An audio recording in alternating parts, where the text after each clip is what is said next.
बलूचिस्तान में आज हो रहा है उसकी 3 या 4 फैक्टर की वजह से ये बनी है स्थिति। Ethnic problems try to dominate smaller nationality. Balochistan 44% area है पाकिस्तान का, पॉपुलेशन 6% है वहाँ पे, स्पार्सली पॉपुलेटेड है, और इकोनॉमी का हिस्सा कितना बताइए, 3% या उससे भी कम। 47 में जब ये सब कुछ हो रहा था, क्या इंडियन डिप्लोमेसी भी कहीं कुछ रोल निभा सकती थी जिससे हम चूक गए? बलूचिस्तान में जो हालात हो गए, ये जो चल रहा है, पाकिस्तान को सॉफ्ट स्टेट से एक हार्ड स्टेट बनना चाहिए। अब जो कर चुके हैं उससे हार्ड और क्या करेंगे? क्या खैबर पख्तूनख्वा भी अगला बलूचिस्तान हो सकता है? प्रधानमंत्री मोदी ने 2016 में बलूचिस्तान का जिक्र किया था जी। आपको क्या लगता है भारत को इसे लेकर और मुखर होना चाहिए या इसके अपने कुछ खतरे भी हैं? मुश्किल ज्यादा किन के साथ डील करना होता है, सिविल गवर्नमेंट्स के साथ या जब तानाशाह होते हैं सत्ता में? तानाशाह होते हैं सत्ता में, मैं समझता हूँ कि एक एडवांटेज ये होती कि जो वो कह रहा है वो कर लेगा।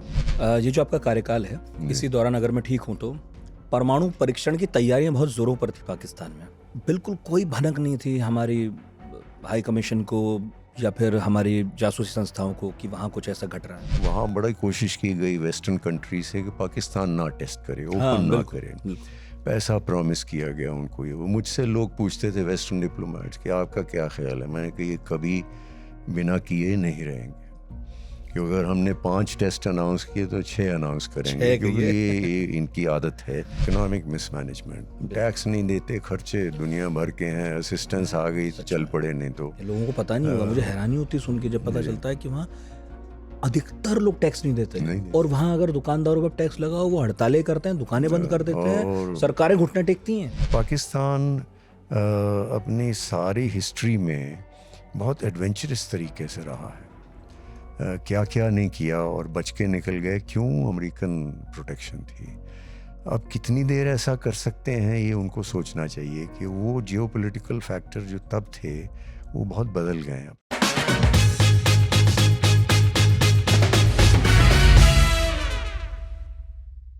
पढ़ाकू नितिन के इस अंक में आपका बहुत बहुत स्वागत है। और आज हमारे साथ हैं शरद सभरवाल। शरद सभरवाल IAFS हैं और 38 साल का तजुर्बा है। ये वो 38 साल हैं जिन्होंने दुनिया को शेप दी, हिंदुस्तान को शेप दी, और खासकर हिंदुस्तान पाकिस्तान के संबंधों को भी नई दिशा दी। आपने सन 75 से 2013 तक हिंदुस्तान की सेवा की बतौर IAFS, और 1995 से 1999 बहुत ही दिलचस्प वक्त था जब आप डिप्टी हाई कमिश्नर थे पाकिस्तान में। 2009 से 2013 आप हाई कमिश्नर थे पाकिस्तान में। इसके अलावा मैं देख रहा था कि आपने उज्बेकिस्तान में एम्बेसडर के तौर पर सेवा दी। जिनेवा में भी आप UN के लिए काम कर रहे थे, इंडिया की तरफ से गए थे मिशन के तौर पर UN, है ना। और ग्लोबल डिप्लोमेसी में आपका बहुत नाम है। आपकी एक शानदार किताब है और जो रोटलेट से आई है, जिसका नाम है इंडियाज पाकिस्तान कॉनेंड्रम। आज सर आपको पता ही हमने आपको किस लिए बुलाया। बलूचिस्तान पर बहुत चर्चा है जी। और मुझे नहीं पता क्योंकि अचानक से चर्चा उभरी है, जबकि बलूचिस्तान तो बहुत दिनों से उबल रहा है। 95 से 99 आप जब डिप्टी हाई कमिश्नर भी थे तब भी, अगर मैं ठीक हूँ आप बताइएगा, बलूचिस्तान शांत तब भी नहीं था। और अभी हमारी बात हो रही थी, आप बता रहे थे आप एक बार गए भी हैं वहाँ। जी, जी, जी। तो सबसे पहले तो बहुत बहुत स्वागत, धन्यवाद, शुक्रिया आपने वक्त दिया। बहुत धन्यवाद। तो ये बताइए सर, बात तो करेंगे पाकिस्तान बलूचिस्तान की। 1975 में मतलब करियर की शुरुआत कैसे हुई, क्या हुआ, पहली पोस्टिंग कहाँ थी? देखिए 1975 जब हम ज्वाइन करते हैं तो पहले तो थोड़ी ट्रेनिंग होती है इंडिया में, तो उस समय बड़ी लंबी ट्रेनिंग, 2 बरस का पीरियड रखा हुआ था। ये कम होता जाता है, कभी 1 साल कभी 2 साल। तब 2 साल था और वो ट्रेनिंग करके फिर हमें एक लैंग्वेज पोस्टिंग में भेजा जाता था। मुझे फ्रेंच लैंग्वेज अलॉट हुई थी, जिसकी वजह से मुझे जिनीवा में पोस्टिंग दी गई। तो मैं जिनीवा में 2 दफ़ा पोस्टिंग में रहा हूँ, एक जूनियर लेवल पे, एक फिर 20 साल बाद मैं सीनियर लेवल पे वहाँ गया। तो वहाँ पहले तो फ्रेंच सीखी, उसके बाद फिर UN में भारत का प्रतिनिधित्व किया मैंने, रिप्रेजेंटेशन की, चाहे वो ILO हो, WHO हो या ह्यूमन राइट्स कमीशन था उन दिनों, अब ह्यूमन राइट्स काउंसिल है। तो ये ऐसे शुरुआत हुई करियर की। फिर आगे चल के और बड़ी जगह मैं मेडागास्कर में रहा, फ्रांस में रहा, फिर वापस उसके बाद मॉरिशस में रहा मैं, फिर वापस आया भारत, फिर उसके बाद ये डिप्टी हाई कमिश्नर जो बताया आपको पाकिस्तान में। सबसे और आगे चैलेंजिंग पोस्टिंग कौन सी इनमें से? मैं समझता हूँ अगर आप मुझसे पूछें सबसे चैलेंजिंग और सबसे इंटरेस्टिंग पाकिस्तान रहा पाकिस्तानी था। जी। उसका कारण ये है कि बड़ी मुश्किल पोस्टिंग है एक लिहाज से आप देखा जाए। जब मैं डिप्टी हाई कमिश्नर था तो रिलेशनशिप बड़ा हॉस्टाइल था। कश्मीर में काफ़ी गड़बड़ फैली हुई थी, पाकिस्तान बहुत कुछ कर रहा था वहाँ, और उसकी वजह से उनका एक बड़ा नज़रिया, सोवियत यूनियन को अफ़गानिस्तान से उन्होंने निकाल दिया था अमेरिका और अमेरिका के वेस्टर्न साथ कंट्रीज़ के मिलकर। मिल से। अब उनके मन में ये था कि वो भारत के साथ भी कुछ ऐसा कर सकते हैं। अच्छा, हाई तो मोरल था। हाँ, बहुत बहुत हाई, और वो जिहादी थे उनके पास कि जी इनको इस्तेमाल कर सकते हैं भारत के ख़िलाफ़ एट्सेट्रा एट्सेट्रा, जो उन्होंने किया भी। बहुत से जिहादी अफ़गान फ्रंट से हमारे ख़िलाफ़ लाए, तो इस वजह से हमें तंग बड़ा करते थे डिप्लोमेट्स को। मुझे नहीं, हाई कमिश्नर को नहीं इतना, हमारे पीछे पीछे तो लगे रहते थे इंटेलिजेंस के लोग जो उनके हैं, वो तो कभी छोड़ते नहीं, हाई कमिश्नर था तो भी नहीं छोड़ते थे। लेकिन हमारे जो और ऑफिसर्स थे, काउंसलर वगैरह, उनको बड़ा तंग करते थे। उनकी गाड़ी के साथ चलते चलते आ जाना, को गालियाँ निकालनी, कोई गाड़ी जा रही है तो उसके सामने एक लगा दी, एक पीछे लगा दी, बड़ी आहिस्ता आहिस्ता चले जा रहे हैं। तो बड़ा चैलेंजिंग पीरियड था। फिर उस टाइम जैसा हम बात कर रहे थे कि न्यूक्लियर टेस्ट हुए, और वो बड़ा चैलेंजिंग टाइम था उस समय। मुझे याद है, अगर आपको इंटरेस्ट होगा मैं आपको बताऊंगा कि पाकिस्तान ने जब अपने टेस्ट किए उससे एक रात पहले बुला के हमें क्या कहा, वो भी बड़ी हाँ, इंटरेस्टिंग कहानी है।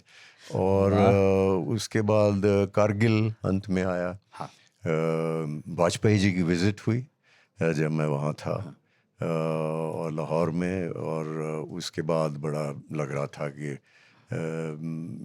ताल्लुकात अच्छे होने वाले हैं, लेकिन हुए नहीं क्योंकि कारगिल आ गया, उन्होंने जो इनकर्शन की। मुशर्रफ तस्वीर में तो आ गए। मुशर्रफ तस्वीर में आ गए उस वक्त, और फिर उसने कू की अक्टूबर, उससे पहले मैं खैर पाकिस्तान से जनीवा पोस्ट हो गया था दोबारा। हाँ, तो सबसे चैलेंजिंग वो रही, सबसे इंटरेस्टिंग भी। सबसे इंटरेस्टिंग भी। इनफैक्ट अभी हम बात भी कर रहे थे, और मैं बता दूं, हमने इससे पहले रुचि घनश्याम से बात की थी, जी। जो 99 के आसपास, सन 99 के आसपास पाकिस्तान में ही थी पोस्टिंग। वो 98 में आई थी जी, शायद, 97 आपके साथ कुछ 98 वक्त भी काम किया। मेरे साथ काम जी, किया जी। तो उन्होंने बहुत इंटरेस्टिंग किस्से बताए थे, जी जिसमें जी बता रही थी कि कैसे कार का पीछा होता था। जी जी जी और एक तो बड़ा मज़ेदार था, आपने शायद सुना हो, जी कि जब वो अपने पति और बच्चों के साथ जी निकली कहीं जाने के लिए, और वो पता नहीं मिल रहा था, तो पाकिस्तानियों की कार उनका पीछा कर रही थी। तो पाकिस्तानी भी परेशान कि ना जाना कहाँ है, क्योंकि घूम फिर के वहीं आ जाए। तो उन्होंने ओवरटेक करके रोका, रुचि घनश्याम को पूछा कि आपको जाना कहाँ, हमें बताइए, हम आपको रास्ता बता देते हैं। अब भी परेशान, हम भी परेशान। ये छोड़ते नहीं, पीछा नहीं छोड़ते किसी का। इंडियन डिप्लोमेट्स की बड़ी सर्वेलेंस रहती है, तो you are like in a fish bowl, अंग्रेजी में कहते हैं। सारा सारा समय आपको। आपके साथ भी कुछ इस तरह की घटना हुई है? मेरे साथ हुई, अगर आपको इंटरेस्टिंग एक बताऊं, एक किस्सा बताता हूँ मैं। मरी हमारा एक हायर्ड गेस्ट हाउस था, यानी हायर्ड प्रॉपर्टी थी, जिसमें हाई कमीशन के लोग मरी में? मरी में, जी वो इस्लामाबाद से 1 घंटे का जी रास्ता है जी जी, पहाड़ों में। बिल्कुल। तो वहाँ हम जा सकते थे वीकेंड्स पे, कुछ लोग चले जाते थे, स्टाफ के भी, हम ऑफिसर भी, कि थोड़ा चेंज हो जाए, क्योंकि इस्लामाबाद में बड़ा एक एटमॉस्फेयर था सफोकेटिंग। तो उसकी वजह से वो मरी में एक गेस्ट हाउस था हमारा, तो मैं वहाँ जाता था, तो अपनी ऑफिशियल कार में जाना, और वो बैठे रहते थे मेरे घर के बाहर, और वो जाके इस्लामाबाद के बाहर ऐसी जगह छोड़ते थे जहाँ से मरी ही जा सकते हैं और कहीं नहीं, सड़क सीधी। मरी में दूसरे लोग रिसीव कर लेते थे, और फिर हम वहाँ रहें या बाहर घूमने जाएं, पीछे पीछे लगे हुए हैं।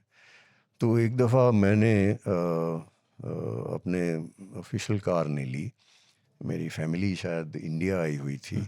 मैं सवेरे खाना वाना अपने घर से बनवा के, छोटी मेरी गाड़ी थी, एक मारुति अपनी पर्सनल, उससे मैं निकल गया। वो देख नहीं पाए, तो तब तक आए नहीं थे, क्योंकि उनको पता था कि 9 बजे से पहले नहीं जाता, ये तो 8 बजे निकल गए। अब वो यहाँ से विदा नहीं किया तो वहाँ रिसीव नहीं कर पाए, हैंडओवर नहीं हुआ। कोई था नहीं। उसके बाद मैं अपने गेस्ट हाउस पहुंच गया, और मैंने जहाँ जो चौकीदार था वो भी पाकिस्तानी था, उन्हीं का आदमी था। उसको मैंने खाने का अपनी टोकरी पकड़ाई और मैंने कहा अभी सैर करके आता हूँ। मैं निकल गया तो थोड़ा सा मरी के बाहर तक मैं गया। जब मैं वापस आ रहा था तो पास में मेरे एक मोटरसाइकिल निकला, उस पर पुलिस वाले थे, सिक्योरिटी के लोग थे, और वो फ़ोन पे किसी को बता रहे हैं कि करें क्या, हमारे पास उसकी फ़ोटो भी नहीं है। वो यूँ निकले जा रहे हैं मेरे साथ से और पंजाबी में बात कर रहे थे कि करें क्या, फ़ोटो नहीं है तो कैसे पहचाने। तो उसके बाद जब मैं गेस्ट हाउस में पहुंचा तो वहाँ वो एक चाय की दुकान थी पास में, वहाँ बैठे रहते थे। फिर मैंने उनको कहते हुए सुना, नहीं नहीं आ गया चलो मिल गया। तो इस किस्म की चीज़ें होती रहती थी, और कुछ अनप्लेजेंट भी बड़ी होती थी। जब आप पहली बार गए 95, जी। तो प्रधानमंत्री कौन थे? बेनज़ीर थे? उस टाइम 95 में बेनज़ीर थी पाकिस्तान में। सिविलियन गवर्नमेंट में, सिविलियन गवर्नमेंट में रहा हूँ, मिलिट्री रूल में मैं नहीं रहा हूँ। ना आप ज़िया में रहे ना मुशर्रफ ना में। एज डिप्टी हाई कमिश्नर, ना एज हाई वहाँ नहीं थे कमिश्नर। तो बेनज़ीर भुट्टो थी। बेनज़ीर भुट्टो थी 1995 से 1996 तक। फिर उनकी सरकार डिसमिस कर दी, प्रेसिडेंट फ़रूक अहमद खान लगारी थे, उनकी अनबन हो गई, लगारी के साथ झगड़ा था। डिसमिस कर दी। फिर नवाज शरीफ की सरकार आई, उस दौरान मैं रहा। फिर कारगिल हुआ, फिर मैं पोस्ट हो गया जिनीवा। उसके बाद फिर कू हुई अक्टूबर में नवाज शरीफ के खिलाफ। बेनज़ीर भुट्टो से भी कभी मुलाकात हुई आपकी? बेनज़ीर से मेरी हाई कमिश्नर के साथ मुलाकात हुई एक दो दफ़ा। देखिए, वो कहने में तो उस टाइम एटमॉस्फेयर बड़ा ख़राब था, तो एक सिविलियन लीडर के लिए भी पॉसिबल नहीं था कि कोई भी इनिशिएटिव ले सके। बातचीत में ठीक ठाक थी। उन्होंने मिलिट्री रूल के अंडर सफ़र किया था, उनके फादर को फांसी लगा दी गई थी। लेकिन भारत के साथ रिश्तों में तो उस टाइम बड़ी तलखी थी, तो कोई ऐसा इनिशिएटिव नहीं हुआ उनके समय में। फिर नवाज शरीफ आए तो हुआ। इधर मेरा ख्याल हमारे प्रधानमंत्री इंदर गुजराल आ गए थे जी। पहले देवे गौड़ा थे, जी, फिर इंदर सिलसिला गुजराल पूरा आ वो तो। गए। और उस समय कुछ इनिशिएटिव हुआ। फिर ये डायलॉग, 8 ट्रैक डायलॉग इंट्रोड्यूस किया गया जून 1997 में, जब मैं डिप्टी हाई कमिश्नर था, जिसको कि कॉम्पोजिट डायलॉग बाद में कहा गया। तो वो फॉर्मेट चलता रहा बड़ी देर, अब तो खैर डायलॉग बंद है। तो उनके समय कोई बड़ी चीज़ नहीं हो पाई। 1990 में वो प्रधानमंत्री बनी थी। थोड़ा सा राजीव गांधी के साथ उनकी विज़िट भी हुई थी, लेकिन उसके बाद 1990 में, 1988 से 1999 में पहली दफ़ा प्राइम मिनिस्टर बनी वो। तो उस दौरान राजीव गांधी से 1989 में शायद उनकी विज़िट हुई। फिर 1990 से लेकर 1993 तक नवाज शरीफ की पहली गवर्नमेंट रही। पहली बार प्रधानमंत्री। जब मैं गया तो बेनज़ीर की सेकंड गवर्नमेंट थी 93 to 96। फिर नवाज शरीफ की सेकंड आई। फिर उनकी आई। जी। तो बेसिकली आपने सिविलियन गवर्नमेंट्स के साथ काम किया है। Civilian government. अच्छा, एक लाइन में अगर पूछूं, क्योंकि आपके पास तो बहुत बातें हैं बताने के लिए जी। और मेरे पास पूछने के लिए, मुश्किल ज़्यादा किन के साथ डील करना होता है, सिविलियन गवर्नमेंट्स के साथ या जब तानाशाह होते हैं सत्ता में? देखिए, जब तानाशाह होते हैं सत्ता में, मैं समझता हूँ कि एक एडवांटेज ये होती कि जो वो कह रहा है वो कर लेगा। नेगेटिव कह रहा है, पॉजिटिव कह रहा है, उसी के हाथ में सत्ता है। लेकिन सिविलियन के साथ ये आपको कभी श्योरिटी नहीं होती। देखिए ना, ये लाहौर विज़िट जो हुई, नवाज शरीफ ने ऑर्गेनाइज़ की, बड़ा वहाँ इंथ्यूजियाज़म था, बड़ा था कि ये रिलेशनशिप अब आगे बढ़ने वाला है। लेकिन मुशर्रफ ने फिर कारपेट यानी रग खींच दिया। तो इस लिहाज से उनके साथ डील करना इस लिहाज से आसान है। लेकिन ये भी समझना चाहिए कि आर्मी का एक नज़रिया है, वर्ल्ड व्यू, जिसमें कि भारत एक एनिमी है। इसको छोड़ नहीं सकते। इसको छोड़ दें तो फिर लोग पूछते हैं कि आप काहे के लिए हैं। अगर भाई भारत के साथ रिश्ते ठीक हो गए तो इतनी 6.5 लाख की आर्मी और पैरामिलिट्री फोर्स वगैरह किस लिए है। तो ये नज़रिया वो नहीं छोड़ सकते। तो उनके साथ जब डील करें तो ये कठिनाई आती है, इसीलिए वो सिविलियन लीडर किसी को नहीं बढ़ने देते हैं। तो ये तो एक पाकिस्तान की रियलिटी है। कभी ऐसा भी होता है सर कि जब कभी कुछ मुश्किल मामलात सामने आए हों, और क्योंकि ये हकीकत सबको मालूम है कि वहाँ फैसला तो जो है सेना कर रही है, तो कभी हाई कमीशन से भी ये हुआ कि इस मामले में आर्मी से ही बात कर लो? देखिए उसमें दो तीन चीज़ें कहूँ आपसे। एक तो ये कि ऐसा नहीं है कि आर्मी से बात नहीं होती, होती है। वो कॉन्टेक्ट्स रहते हैं। कम से कम आपका मिलिट्री एडवाइज़र ही है, हमारा है वहाँ पे ब्रिगेडियर लेवल के ऑफिसर रहते हैं, उनका यहाँ पे रहता है। तो मिनिमम वो कांटेक्ट रहता है। फिर हमारी एक हॉटलाइन है डीजीएमओस के बीच में, उसमें बातचीत हो सकती है। तो हाई कमीशन के लेवल पे भी कांटेक्ट्स रहते हैं, नंबर एक। नंबर दो, मैं समझता हूँ कि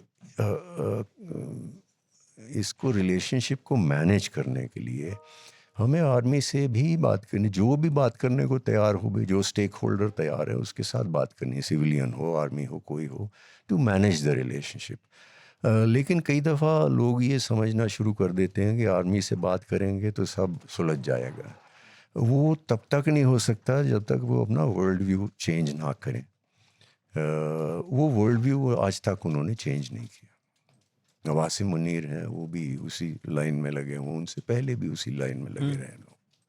बीच बीच में फ्लैशेस होते हैं कि आर्मी भी तैयार है, ट्रेड खोलने को उन्होंने किसी स्टेज पे अलाउ कर दिया, जैसे जब मैं हाई कमिश्नर था। लेकिन फिर आगे जाके फिर उन्होंने अड़चन लगा दी ट्रेड में भी। तो आर्मी के साथ ये डिफ़िकल्टी है। पाकिस्तान का आपका कार्यकाल और बाकी देशों में आपका कार्यकाल, आपको क्या लगता है कि एक राजदूत को पाकिस्तान में काम करने के लिए और किन अतिरिक्त गुणों से लैस होना पड़ता है जो बाकी जगह नहीं भी है तो चलता है? देखिए मैं समझता हूँ कि तो पेशेंस की बड़ी ज़रूरत है। पेशेंस तो डिप्लोमेसी का हिस्सा है। यानी मैं ये कहूँगा कि हमारे बड़े टेंस भी मोमेंट्स आई जब मैं पाकिस्तान में था, और मुल्कों में भी हो सकता है, कई दफ़ा ऐसा हो जाता है। तो उसमें भी बातचीत थोड़ा इस लहजे से हो कि बिल्कुल कभी कभी गर्मा गर्मी भी हो जाती है। जैसे कारगिल के दौरान हमारे दो एयरफोर्स के प्लेन उन्होंने मार गिराए थे। उसमें एक ऑफिसर जो नीचे आए तो उनको दे किल्ड हिम, और दूसरे को उन्होंने हिरासत में ले लिया, वह एक हफ्ते बाद छोड़ा। नाचिकेता उनका कैप्टन नचिकेता? ग्रुप कैप्टन थे, जी, नाचिकेता। जी। तो मैं उसमें इन्वॉल्व था। जब वो छोड़े गए उनको, फिर हमने भारत भिजवाया। जिस दिन वो प्लेन मार गिराए गए, वो भी एक गलती से चला गया था दूसरा उसको, क्योंकि हमारी गवर्नमेंट की इंस्ट्रक्शंस तो ये थी कि अपनी तरफ ऑपरेशन करना, उधर नहीं। तो वो मुझे ज्ञान देने लगे, कोशिश करने लगे कि ये गलत किया, वो गलत किया। उसमें थोड़ी गर्मा गर्मी हुई, क्योंकि वो ऐसा एक मौका था जिसमें हमें बड़ा गुस्सा था कि इन्होंने क्या किया है।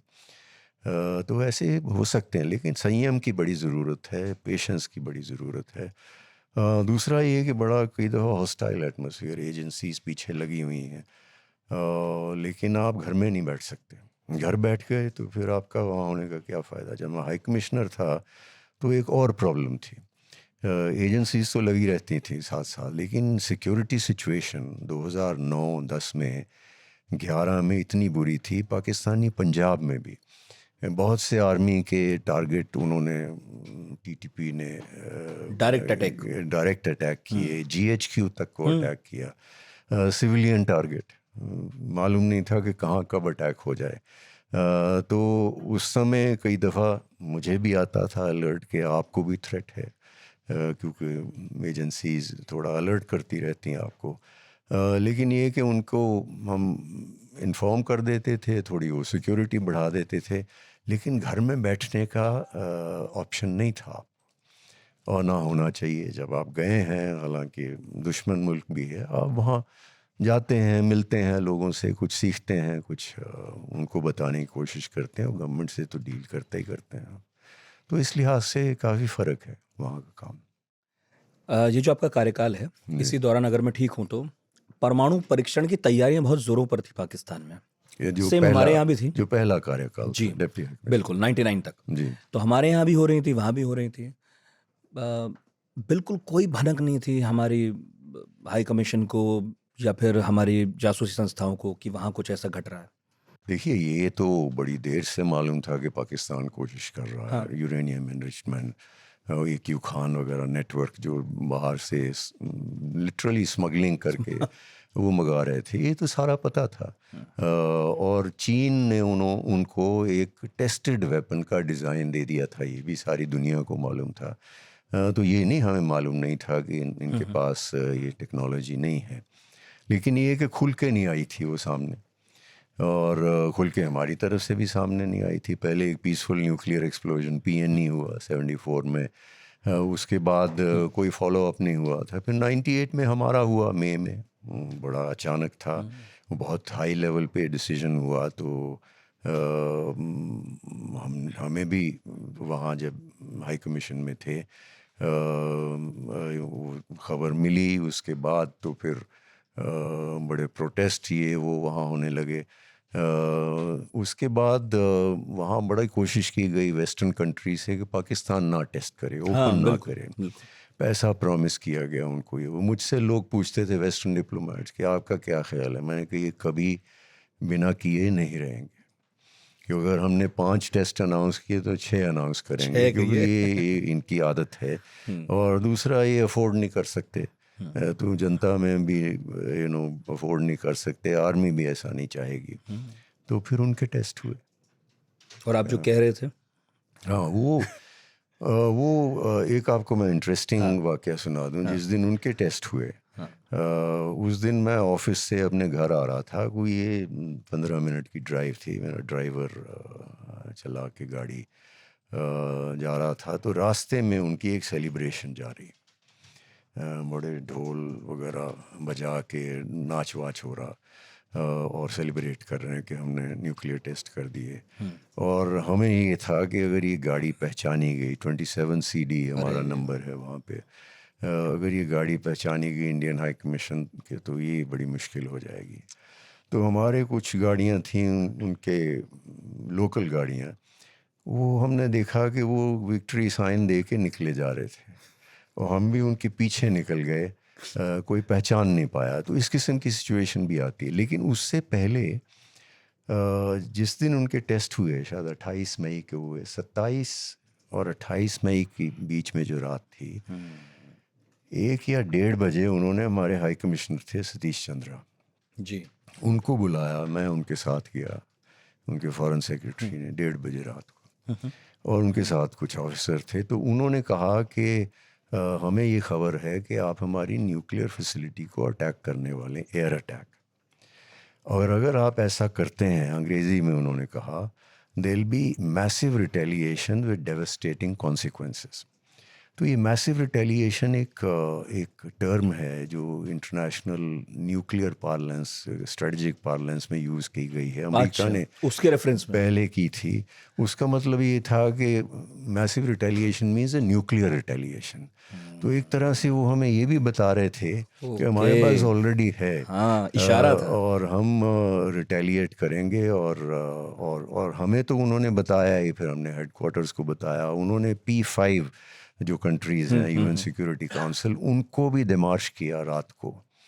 और हमारी तरफ से ऐसा तो कुछ था नहीं, लेकिन उनको कुछ ऐसी खबर या इंटेलिजेंस जैसी भी रही, बाद में हर किसी ने मुझे बताया कि क्या उनकी वरीज थी, उन्हीं के एक रिटायर्ड ऑफिसर ने। लेकिन उनको एक बड़ा डर था कि इंडिया हमारी, और वो, हमने उनसे पूछा, हमने कहा कि देखिए हमारा तो एग्रीमेंट है, जिसमें आप 1 जनवरी को हमें अपनी न्यूक्लियर फैसिलिटी की लिस्ट दे देते हैं, हम बताते अपने हैं, के देते हाँ। हैं, तो non attack on nuclear facility, तो आप उन्हीं फैसिलिटी की बात कर रहे हैं। तो उसने कहा कि नहीं, उनकी और कुछ और की। जो हमने नहीं बताई। हाँ, तो जो और फैसिलिटी थी वो था टेस्टिंग साइट इन हाँ, बलूचिस्तान। अच्छा। तो उनको डर ये था कि हम उनकी टेस्टिंग साइट को अटैक करेंगे। जो बलूचिस्तान में एग्जैक्टली, वो भी तो उन्होंने वहीं चुना। तो हम आए, हमने अपनी रिपोर्ट भेजी, उससे पहले थोड़ी डिस्कशन की हाई कमिश्नर और मैंने, और हमने कंक्लूजन ये था हमारा कि ये तो टेस्ट करने वाले हैं, नहीं तो इतना ये क्यों हमें बुलाते आधी अच्छा, रात को। हड़बड़ाहट में। वो अगले दिन वो अनाउंस हुए टेस्ट। ओहो। जी कितने सारे ऐसे टर्म्स हैं, जैसे हमें तो लगेगा कि नॉर्मल बात है, जी पर ये बस आप ही समझ सकते हैं आपस में आपके। मैसिव रिटेलिएशन, डेवास्टेटिंग कॉन्सिक्वेंसेस, तो फिर न्यूक्लियर का ही इशारा है ना। उसका था। न्यूक्लियर ब्लैकमेल तो चलता रहा पाकिस्तान की तरफ से। तो जब आप डिप्टी हाई कमिश्नर थे, हमने दोनों तरह के दौर देखे। मतलब ये भी समय चल रहा था कि परमाणु परीक्षण हुए दोनों देशों में, अमेरिका एकदम हिला हुआ था, दौरे चल रहे थे, भारत को धमकी, पाकिस्तान की मनोवल, सीटीबीटी पर हस्ताक्षर कर दो, ये सब कहानियां चल रही थी। और इसी में हमने फिर ये भी देखा कि जब हमारे यहाँ से बस गई, अटल बिहारी वाजपेयी गए, देवानंद गए, और फिर वहाँ बड़ा स्वागत हुआ। आप इन दोनों ही घटनाओं के जी गवाह रहे हैं जी, मैं और साक्षी व्यवस्था रहा में भी हूँ। रहे हैं। जी जी। क्या था उस वक्त, क्या क्या उस कर रहे वक्त थे? तो मैं समझता हूँ कि बड़ा, मैं डिप्टी हाई कमिश्नर पार्थसारथी आ गए थे तब। अच्छा जी, पार्थ साहब। लेकिन ये जो निटी ग्रिटी नीचे लेवल सारा अरेंजमेंट करना, होटल में कौन कहाँ ठहरेगा, प्रोटोकॉल क्या प्रोग्राम होगा, मैं अपने ऑफिसर के साथ कर रहा था, ऑफिसर्स के साथ लाहौर में, क्योंकि लाहौर में विज़िट होनी थी तो हम इस्लामाबाद के वहाँ से आ गए थे। तो एक बड़ा उत्साह का माहौल था। मैं वहाँ वाघा पे था जब बसेस आई। पहली बस में वाजपेयी जी, उनके साथ कुछ लोग थे, फिर और बसेस थी, prominent people from various walks of life, और उनको हेलीकॉप्टर से जो जो इम्पोर्टेंट लोग थे लाहौर लेके गए, बाकी कुछ रोड ट्रांसपोर्ट से भी गए। और वाजपेयी जी गवर्नर रेजिडेंस लाहौर में है बहुत बड़ी, उसमें उनको ठहराया गया था। डेलीगेशन तो होटल में था। तो बड़ी अच्छी बातचीत हुई। वो मीनारे पाकिस्तान गए, हाँ जो symbol of creation of Pakistan है। उन्होंने कहा, उनका एक मैसेज लिखा गया जिसमें कहा कि stable and prosperous Pakistan is in India's interest, हमारे लेट हित में देयर बी है। No doubt about it. तो उन्होंने बड़ी रीअश्योर करने की कोशिश की। फिर एक सिविक रिसेप्शन हुई गवर्नर के ही लॉन्स में, वहाँ उन्होंने बड़ी अच्छी स्पीच की, बड़े अच्छे ऑरेटर थे वो। तो उन्होंने कहा कि देखिए, जो जो तलखी हुई, पार्टीशन हुआ, उसमें दोनों तरफ लोग सफ़र किए, लेकिन अब आगे बढ़ के देखने की ज़रूरत है। और ये सारा होने के बाद फिर कारगिल हो गया। तो लाहौर मेमोरेंडम ऑफ अंडरस्टैंडिंग और लाहौर डिक्लेरेशन, दो एग्रीमेंट साइन हुए, लेकिन उसके बाद कुछ सब आगे नहीं बेकार बढ़ गया। पाया। जी क्या हम लोग रीड कर पा रहे थे कि कारगिल होगा? जी बिल्कुल, ऐसा कोई इंडिकेशन नहीं था। नहीं थी। हमें तो बिल्कुल नहीं थी। हमारी इंटेलिजेंस को इधर कितनी थी वो भी आप जानते हैं, बड़ा कुछ लिखा अब गया तो आ उस गया। पे। मैं अपना आपको बता दूं कि मुझे ये जब कारगिल चल पड़ा था, तो देखिए वाजपेयी जी की विज़िट फरवरी में हो गई। उसके बाद उन्होंने वो मामला पड़ा रहा। ये Lahore declaration memorandum of understanding थी, उसमें कुछ एग्रीमेंट हुआ था कि न्यूक्लियर इश्यूज़ पे भी बात होगी और चीज़ों पे भी बातचीत होगी। लेकिन फरवरी में हो के फिर कुछ नहीं हुआ, अप्रैल तक कुछ नहीं हुआ। मई में उन्होंने मुझे बुलाया, मेरे जो काउंटर पार्ट थे, और उन्होंने कहा कि ये तो बड़े एग्रीमेंट साइन हुए थे और हमें उस पर तुरंत बातचीत शुरू करनी है। तो मैं आया, हमने डिस्कस किया, हमने कहा कि ये तो कभी अभी तक तो कुछ इन्होंने कहा नहीं, और ये सडनली क्यों हो रहा है। उसमें थोड़ा शक भी हुआ, लेकिन उससे ये नहीं होता कि अब उनको भी पता चल गया था कि ये सिलसिला चल पड़ा है और ये अब निकलेगा। और वो अपना बनाने की कोशिश कर रहे थे कि एटमॉस्फेयर कि नहीं पाकिस्तान तो रीजनेबल है, हमने तो इनको बुला के कह दिया बातचीत वगैरह करनी है। अच्छा। और फिर उन्होंने कहा कि ये तो जिहादी हैं, ये कोई हाँ। हमारे उनके सैनिक थे, वो आप जानते हैं। वो तो मतलब सादे कपड़ों में गए थे, बाद में उनके आई कार्ड्स मिल तो गए। इतनी इंडिकेशन, फिर आहिस्ता आहिस्ता इंडिकेशन अच्छा, वो मिलने केस लगे। बना रहे थे बेसिकली कि अब ये खुलने वाला है, इसके पहले हम ये बता देंगे हाँ, कि साहब हमें खुद नहीं पता, ये तो कोई और होंगे। अंतर्राष्ट्रीय तो समुदाय को बताएंगे, हाँ, हमने तो इनको बोल दिया बातचीत कि कर रहे हैं। वो लाहौर डिक्लेरेशन मेमोरेंडम अंडरस्टैंडिंग, अब बातचीत करो आगे। तो ये इस किस्म की बातें करते एक रहते हाई हैं। कमिश्नर के लिए फिर ये कितना मुश्किल है सर, कि जब वो पाकिस्तानी काउंटर पार्ट से बात कर रहा है या वहाँ की किसी पार्टी से बात कर रहा है, तो वो विश्वास से ज़्यादा विश्वास में बात करे। मैं समझा नहीं मैं आपने। ये कह रहा हूँ कि फिर एक पाकिस्तान में ख़ास तौर पर जो आप तैनात होते हैं, ये कितना मुश्किल है वहाँ पर कि जब आप अपने काउंटर पार्ट से बात करें जी या वहाँ के किसी अधिकारी से बात करें, जी। तो विश्वास से ज़्यादा तो आप उस पर शक करके बात कर रहे हैं कि पता नहीं ये कहाँ यूज़ हो रहा है। नहीं, वहाँ ऐसा है कि जो जो प्रिविलेज्ड कॉन्वर्सेशंस होती हैं, वो मेरा एक्सपीरियंस नहीं रहा कि बहुत उन्होंने लीक की हों या अच्छा। हमने लीक की हों, बहुत ज़्यादा नहीं होता। मैं नहीं कहूँगा कि नहीं होता, लेकिन आपके जैसे जर्नलिस्ट वहाँ वहाँ भी हैं, यहाँ भी हैं, तो कुछ ना कुछ चीज़ तो निकल ही आती है। जब मेरी मुलाकात होती है उनके फॉरेन सेक्रेटरी से, for example as high commissioner, तो कोई दफ़ा लेट इवनिंग में एक मुलाकात हुई और एक जर्नलिस्ट को कहीं से पता चल गया, फॉरेन ऑफिस से किसी से पता चला होगा कि वो तो उनके थ्रू ही गुजर के आप जाते हैं फॉरेन सेक्रेटरी तक। तो वो तो एक बात है कि कहाँ क्या बता दे। बाकी जो बातचीत होती नेचुरली उसमें कॉशन तो है ही, जो वो कह रहे हैं क्या वो कर पाएंगे, क्या वो ठीक कह रहे हैं, ये तो हमेशा एक शक रहता है। शक रहता है। दोस्तियाँ भी हुई। जी बिल्कुल, ऐसी बात नहीं है। बहुत से लोगों से जान पहचान, दोस्ती, आप मिलते हैं, वो लोग आपको इनवाइट करते हैं, आप उनको इनवाइट करते हैं। हालांकि आम आदमी का आना मुश्किल है। ये इन्फ्लुएंशियल लोग हैं, रिच बिजनेसमैन हैं या कोई और रिटायर्ड ब्यूरोक्रेट्स हैं, तो उनको इंटेलिजेंस इतना तंग नहीं करती। तो ये सब लोग मिलते हैं, वो बातचीत अच्छी होती है। मैं पंजाबी हूँ, तो जब मैं हाई कमिश्नर था, मेरी जो ऑफिशियल बात भी पॉलिटिशियंस से कई दफ़ा होती थी पंजाबी में पंजाबी में होती होती थी, थी। चाहे नवाज शरीफ हों या और हों। हाँ। लेकिन वो एक हद तक है, हाँ। वो दोस्ती है और गुडविल है और ये सारा कुछ है, पंजाबी में बातचीत है।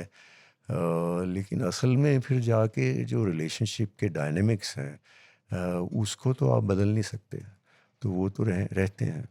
ये तो है सर। नवाज शरीफ से कई बार मुलाकात हुई होगी। जी, मेरी प्राइम मिनिस्टर थे, तो मैं उस समय के हाई कमिश्नर के साथ गया था मिलने। उनको शायद सतीश चंद्र ही थे उस समय जब वो प्राइम मिनिस्टर बने 97 में। तो वो बड़ी याद कर रहे थे कि उनकी इंडिया की विज़िट, और कि उनका एक विलेज अमृतसर डिस्ट्रिक्ट में जहाँ से वो जाती उमरा शायद जाती है। उमरा नाम है उसका, जहाँ उनका घर है बहुत बड़ा, जी, तो जिसकी वो बड़ी बड़े आलोचना कह भी रहे थे झेलते कि हैं मैं वो। वहाँ गया, लोगों ने मेरा बड़ा आवभगत किया, और फिर मैं आगे क्यों नहीं हो सकता कि ये उनका आइडिया रहा कि हम आ जा पाएँ, ये वीज़ा फ्री हो, ट्रेड हो। कहते हैं बड़ी कोशिश की, अगर पॉलिटिशियंस में एक पॉलिटिशियन देखा जाए जिसने बार बार कोशिश की, हालांकि वो आर्मी की क्रिएशन थे, ज़िया-उल-हक की लेकिन क्रिएशन थे। हाँ, हाँ। ज़िया-उल-हक, तो लेकिन कोशिश की उन्होंने रिपीटेडली, लेकिन रिपीटेडली उनकी आर्मी ने उनको कामयाब नहीं होने दिया। तो उस समय मिला था, फिर जब वो लीडर ऑफ ऑपोजिशन पार्टी के लीडर थे, उनके भाई चीफ मिनिस्टर थे लाहौर में। हाँ, पंजाब के। और मेरे गवर्नमेंट तो पीपीपी गवर्नमेंट थी जब मैं जी। हाई कमिश्नर था। तो he was head of the opposition party. उस कैपेसिटी में मेरी उनके साथ कई दफ़ा मुलाकात होती थी, पीरियोडिकली होती थी। फिर मेरे आने से 3 हफ्ते पहले वो तीसरी दफ़ा प्राइम मिनिस्टर बन गए, तो as third time prime minister मेरी उनसे मुलाकात हुई। लेकिन इंटरेस्टिंग बातें, जैसे मैं जब वो प्राइम मिनिस्टर बन गए थर्ड टाइम, इलेक्शन हुआ था 2013 में। जब मैं 2013 में जून में आया, 3 हफ्ते पहले बने थे, और उन्होंने मुझे एक चीज़ कही, उन्होंने कहा कि देखो मैं इलेक्शन कैंपेन में भारत के साथ संबंधों को सुधारने पे बोला, कश्मीर सॉल्व करने को बोला, तो मेरे पार्टी वाले आए और उन्होंने कहा कि साहब ये कश्मीर और इस किस्म की बातें मत कीजिए, वोट जाती रहेगी। तो उन्होंने कहा कि देखिए, और हंस के बोले कि वोट गई तो नहीं, लेकिन मुझे लगता है कि इसकी वजह से कुछ मेरी तरफ आ गई। उनका कहना ये था कि लोग चाहते हैं कि ट्रेड वगैरह और जो है संबंध बढ़े। तो इस किस्म की चीज़ें कभी कभी इंटरेस्टिंग आती हैं कॉन्वर्सेशन में। हाँ, क्योंकि हमारे कई हाई कमिश्नर्स हैं, मतलब हमारी अक्सर बात एम्बेसडर्स वगैरह से होती है जो रहे हैं, तो कई बार वो बताते हैं कि देखो भाई, ऑन रिकॉर्ड तो नेता अपने ही हिसाब से बात करते हैं और कुछ भी हो, लेकिन पाकिस्तान के मामले में कई बार ऐसा होता है कि वो अपना निजी दर्द भी बता भी देते हैं कई बार कि भाई साहब मैं बहुत चाहता हूँ, उनका पर हो नहीं एक्सपीरियंस पाएगा। कू में कैसा हुआ, जैसे उन्होंने मुझे बताया। तो ये चीज़ तो चलती है। फिर फैमिली, उनकी वाइफ और उनकी बेटी जो चीफ मिनिस्टर हैं, जी। ये भी कभी कभी आ जाती थी, मेरी वाइफ जब जाती थी तो उनके साथ अच्छा रिलेशनशिप था। कुछ ऐसी बातें होती हैं, कुछ ऐसी बातें होती। मैं थोड़ा कंजर्वेटिव हूँ, तो मैं उतना जो बिल्कुल कॉन्फिडेंस में बातें कहीं गई हों उनको बताना ठीक नहीं समझता। जी। वाह सर, क्या क्या जीवन है।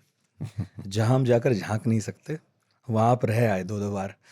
और हिंदुस्तान के लिए जो आपने काम किया, मतलब उस वक्त तो वैसे ही बहुत कठिन है। ये दौर में जब मैं देख रहा था, मुझे तो एकदम से मैं एक्साइटेड ही हो गया।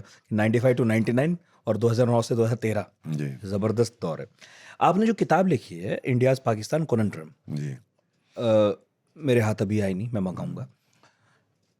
मैं हुसैन हक्कानी की किताब पढ़ रहा था, मैं उसका नाम भूल गया हूँ, लेकिन उसका एक सार था। रीइमेजिनिंग पाकिस्तान। हाँ, उसमें उन्होंने एक बात लिखी है कि हिंदुस्तान और पाकिस्तान की दोस्ती क्यों नहीं हो सकती। उन्होंने 4 लाइन में बताया, वैसे तो पूरी किताब है। उन्होंने ये कहा उसमें कि पाकिस्तान बना है मजहब के आधार पर और हिंदुस्तान बना है इस आधार पर कि मजहब के आधार पर देश नहीं होते, बल्कि हम अलग अलग मजहब, भाषा, खान पान के साथ भी रह सकते हैं देश के तौर पर। अगर हिंदुस्तान ये मान ही ले कि मजहब के आधार पर बना हुआ पाकिस्तान ठीक है, तो हिंदुस्तान की अपनी बहुत सारी फॉल्ट लाइंस खुल जाएंगी, दरारें और बढ़ जाएंगी। और अगर पाकिस्तान ये मान ले कि अलग अलग मजहब के लोग एक साथ रह सकते हैं, तो तो फिर पाकिस्तान होने का मतलब क्या रह क्यों गया? जी। तो इसलिए वैचारिक तौर पर तो ये दोस्ती संभव नहीं है। आपने अपनी इस किताब में किस तरह के निष्कर्ष दिए हैं, थोड़ा अगर आप बताना चाहें। मेरा भी देखिए यही मोटे तौर पे निष्कर्ष यही है। मैंने पहले दो पार्ट में किताब है, एक नेचर ऑफ पाकिस्तानी स्टेट, तो उसमें मैंने 4 फैक्टर्स लिखे हैं जिसकी वजह से पाकिस्तान आज की स्थिति में है। एक तो इकोनॉमिक मिसमैनेजमेंट, टैक्स नहीं देते, खर्चे दुनिया भर के हैं, असिस्टेंस आ गई तो चल पड़े, नहीं तो लोगों को पता नहीं होगा। मुझे हैरानी होती है सुन के जब पता चलता है कि वहाँ अधिकतर लोग टैक्स नहीं देते, और वहाँ अगर दुकानदारों पर टैक्स लगा हो वो हड़तालें करते हैं, दुकानें बंद कर देते हैं, सरकारें घुटने टेकती हैं। डॉक्यूमेंटेड नहीं है economy, large part of economy documented. तो एक इकोनॉमिक है, दूसरा ये है रिलीजियस एक्सट्रीमिज्म, तीसरा है आर्मी डोमिनेंस, जिसमें कि कोई फैसला नहीं हो पाता कि क्या करना है क्या नहीं करना, और चौथा है एथनिक उनकी, यानी पंजाबी ने अपने डोमिनेंस करने की कोशिश की है हमेशा, उसमें सिंधी, ख़ास करके बलूची और ये पश्तून, इन लोगों में बड़ा रोष रहा है, उसकी वजह से बहुत प्रॉब्लम है, उससे प्रॉब्लम है। ये किताब मैं मंगाऊंगा और उसके बाद फिर मैंने बायलैटरल रिलेशनशिप डिस्कस किया उसमें। अच्छा, चैप्टर्स हैं जी। ठीक है, तो मैं मंगाता हूँ और पढ़ेंगे, फिर एक बार बात करेंगे। पर आज बात बलूचिस्तान की कर लेते हैं। आपने एथनिसिटी की बात की, तो जब हम पाकिस्तान के बारे में पढ़ते हैं तो ये समझ में आता है एक देश है जो इस्लाम के आधार पर बना है, लेकिन बहुत जल्दी एहसास हो गया उन लोगों को कि बांग्ला भी बोलने वाले लोग यहाँ पर, पंजाबी भी, सिंधी भी, सराइकी भी, सब बोली जाएगी, आप उर्दू थोप नहीं सकते। जैसे हिंदुस्तान को एहसास हुआ होगा कुछ नेताओं को, अब हिंदी थोप नहीं सकते, है ना। तो ये एहसास तो हुआ, लेकिन ना जिन्ना रहे, ना लियाकत अली खान रहे। एहसास होने के बाद भी वो कुछ कर नहीं पाए, उल्टा डोमिनेंस और बढ़ा दिया। तो आपकी जो किताब कहती होगी उसके बारे में आप बताएंगे, क्या दिखता है आपको? डोमिनेंस है किसका वहां पर? कौन है जो थोपने की स्थिति में है? देखिए, ये आर्मी का है डोमिनेंस वहाँ, इसमें कोई शक नहीं है। आर्मी में पंजाबी एलिमेंट काफ़ी प्रोमिनेंट है। तो बेसिक अगर आप देखा जाए, it is army led establishment which controls Pakistan. उसमें आर्मी है, उसमें उनके साथ जो रिलीजियस एलिमेंट अलाइंड हैं वो हैं, इंटेलिजेंस एजेंसीज हैं, कुछ जो बहुत अमीर लोग हैं वो भी उन्हीं के साथ साथ चलते हैं, और कुछ politicians from time to time join कर लेते हैं। आज आर्मी आपकी मदद कर रही है तो आप उनके साथ हैं, कल उन्होंने निकाल के दूसरे को ले आए तो आप इमरान उनको खान। कहते हैं कि तो सिविलियन डोमिनेंस ख़त्म कर दी। तो I would say army dominated establishment. और आपका पहला जो सवाल था कि इंडिया के साथ रिलेशनशिप, शुरुआत तो ऐसे ही हुई, टू नेशन थ्योरी। अब टू नेशन थ्योरी में कोई आइडेंटिटी तो थी नहीं पाकिस्तान की अपनी, इंडिया की आइडेंटिटी तो सेंचुरीज की थी, मिलीनिया की थी, हज़ारों साल की। तो उन्होंने अपनी आइडेंटिटी नेगेटिव तरीके से डिफ़ाइन की कि पाकिस्तान वो है जो इंडिया नहीं है। इसको फिर आर्मी ने पकड़ लिया और रिलीजियस एंगल भी बीच में ले आए, और आर्मी का कहना है कि हम आपके फिज़िकल फ्रंटियर के भी प्रोटेक्टर हैं और आइडियोलॉजिकल फ्रंटियर के भी प्रोटेक्टर हैं। तो इस तरह आर्मी अपने आप को प्रेजेंट करती है। तो ये सबसे बड़ी अड़चन यही है। अगर आप रिलेशनशिप ठीक हो जाएं तो जनता आपसे पूछेगी, आर्मी से ख़ास करके, कि आप इतनी बड़ी आर्मी क्यों है, और वो उसका कोई जवाब नहीं उनके पास। और फिर उनके पर्क्स एंड प्रिविलेजेस, तो यहाँ तो कोई उसका सपना भी नहीं देख सकता। तो उसके चलते उनका ये है कि भारत के साथ संबंध ठीक नहीं हो और लो लेवल टेंशन चल रही। वो भी नहीं चाहते कि बहुत बढ़ जाए, कि मुसीबत खड़ी हो जाए। लो लेवल टेंशन चलती रहे तो वो समझते हैं उनके हित में है। ये सबसे बड़ी अड़चन है। तो अभी आज जब हम पूर्व थल सेना अध्यक्ष नरवणे साहब से बात कर रहे थे तो यही बात कह रहे थे कि बाकी देशों के पास आर्मी है, वो अकेली आर्मी है, वाहिद आर्मी जिसके पास एक देश है। देश है। तो वो कभी भी ऐसे कोई काम नहीं करना चाहेगी या होते हुए नहीं देखना चाहेगी जिसमें उन्हें लगे कि हम इररिलेवेंट हो गए हैं। वो हमेशा अपने रेलेवेंस को चाहेंगे। नरवणे साहब ने जब एक फ़ोटो डाला अपने फ्लैट का रिटायर होने के बाद, ऐसे नॉर्मल, तो बड़ा वायरल हुआ, क्योंकि पाकिस्तानियों को बड़ी हैरत हुई कि एक रिटायर्ड जनरल एक छोटे से फ्लैट में रह सकता है, क्योंकि उनके तसव्वुर में जनरल जो है बस वो बादशाह हैं। बहुत प्रॉपर्टी उनकी होती है, और ये हाउसिंग सोसाइटीज़ बनाई हुई हैं बड़े बड़े शहरों में, more than one housing society. Cantt areas में ऑफिसर्स के पास परमानेंट ज़मीनें हैं। क्या ये मेंटलिटी वहाँ से आती है जब हम ये कहते हैं कि पाकिस्तान जमींदारों का मुल्क भी है? मतलब सिंध में आप तो खैर बहरहाल वहाँ ही हैं, तो वो कभी एबोलिश नहीं कर पाए जमींदारी, जैसे हमारी आज की पीढ़ी में हम सोच भी नहीं सकते, क्योंकि इंदिरा के समय पर खत्म हो गया। तो क्या ये वहां से भी आता है कुछ कि जमीन होनी ही चाहिए? फ्यूडल माइंडसेट तो है ही। हाँ। इसमें कोई शक नहीं है। जो यूनियनिस्ट मिनिस्ट्री भी थी पार्टीशन से पहले, क्योंकि जिना की मुस्लिम लीग का इन्फ्लुएंस उधर नहीं था, ये तो 1945-46 से थोड़ा बढ़ने लगा, और यूनियनिस्ट मिनिस्ट्री थी, वो फ्यूडल्स की थी। बिल्कुल मुस्लिम, हिंदू, सिख सभी। तो पाकिस्तान में ये बड़ी फ्यूडल मेंटालिटी रही, वहाँ से आया है। लेकिन पाकिस्तान बनते ही फिर एक सिक्योरिटी स्टेट बन गया। हिंदुस्तान के साथ, भारत के साथ एक दुश्मनी मोल ली, कश्मीर की कोशिश की गई हथियाने की, उससे नेचुरली एक लड़ाई हुई, उससे आर्मी की प्रोमिनेंस बढ़ी। उसके बाद फिर उनकी पश्चिमी ये जो कोल्ड वॉर है उसमें वेस्टर्न ब्लॉक के साथ वो शामिल हो गए, तुरंत ही सेंटो और सब में चले गए, और मिलिट्री एड आई बड़ी। तो मिलिट्री एड आई तो army became an instrument in the hands of the Americans. आज़ाद होते ही। तो इस सब की वजह से आर्मी का इन्फ्लुएंस बढ़ता गया, और जो फिर आज स्थिति है आप जानते हैं। आर्मी के अंदर किसका इन्फ्लुएंस है? क्या पंजाबी वहाँ भी उतने ही ताकतवर हैं जितने पॉलिटिक्स में दिखते हैं? जी, ज़्यादा तो मैं समझता हूँ कि पंजाबियों का इन्फ्लुएंस है। ये नहीं कि वहाँ खैबर पख्तूनख्वा जो रॉयल NWFP से सीनियर ऑफिसर नहीं आए या नहीं हैं, आए हैं। लेकिन मेन इन्फ्लुएंस तो पंजाबी है। जी। हालांकि जनरल तो दिखते, मुशर्रफ जैसे भी जनरल दिखे जो दिल्ली से गए थे, जी है ना, मुजाहिर कहे जी और वैसे मिर्ज़ा मुहाजिर, असलम बेग हाँ, असलम बेग। इनफैक्ट जितना मुझे याद आ रहा है खैबर पख्तूनख्वा से भी जनरल भी रहे हैं, हैं भी हैं। अब अयूब खान खैबर अयूब पख्तूनख्वा से खान। थे। जी जी। तो ऐसा तो नहीं है, लेकिन आप ये कह रहे हैं कि फिर भी एक डोमिनेंस वहां पर जो है देखिए पंजाबियों उनका का है। डोमिनेंस है क्योंकि उनका लार्जेस्ट शेयर उनका आर्मी में उनका है, हाँ, पंजाब से। तो उसकी वजह से पंजाबी डोमिनेंस तो हर जगह है। ये तो इसमें कोई शक नहीं है। आधे से ज़्यादा पार्लियामेंट में सीट पंजाब की हैं। तो जो पंजाब में पार्टी ठीक कर गई वो तो जीत गए। रूलिंग पार्टी बन गई। और इसी तरह आर्मी का भी ये कोशिश रहती है कि पंजाब में सब ठीक ठाक रहे, बाकी तो देखा जाएगा। That is their heartland. और जब मैं हाई कमिश्नर था 2009-10 में, पंजाब में बड़ी गड़बड़ हो रही थी, बहुत अटैक हो रहे थे। उस टाइम आर्मी की हालत बहुत पतली थी। हाँ, क्योंकि अटैक तो मतलब पेशावर तक हो तो समझ में आता है, GHQ अगर इस्लामाबाद और GHQ मतलब में हो गया हाँ, GHQ रावलपिंडी तक में चले आए। अक्टूबर या नवंबर 2009 में। तो सर क्या यही वजह है कि बलूचिस्तान की नज़र में अगर कोई हमलावर है उन पर तो वो पंजाबी हैं?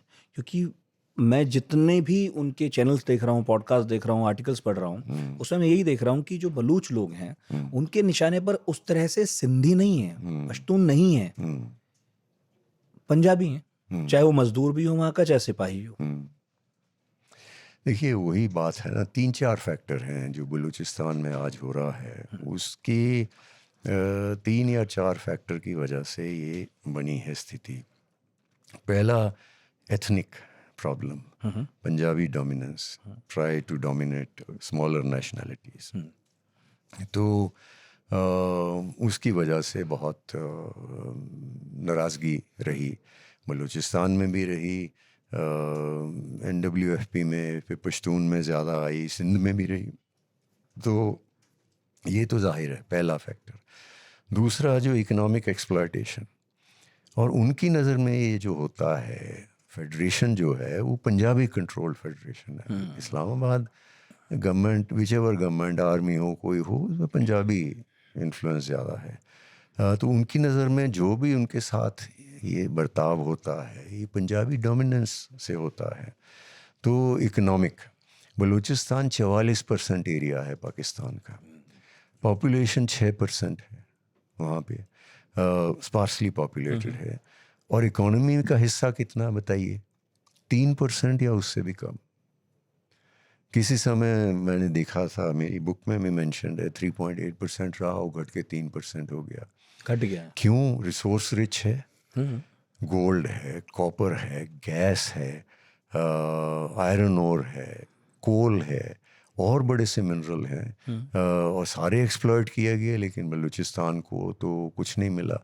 सुई गैस जो थी, अब तो खैर वो जो डिपॉजिट्स हैं ख़त्म होते जा रहे हैं। सुई गैस पंजाबी टाउन्स में 60s के दशक में आ गई थी, 1960s हाँ, मतलब बलूचिस्तान का एक इलाका है सुई, सुई, वहाँ से गैस पंजाबी इलाकों में 60s में पहुंच गई। 60s में पहली गैस जो आई। जी जी जी। बलूचिस्तान में पहली दफ़ा 1993 या 94 में हुई, जब एक पैरामिलिट्री फोर्स का कैंप इस्टेब्लिश किया गया डेरा बुक्ती डिस्ट्रिक्ट में।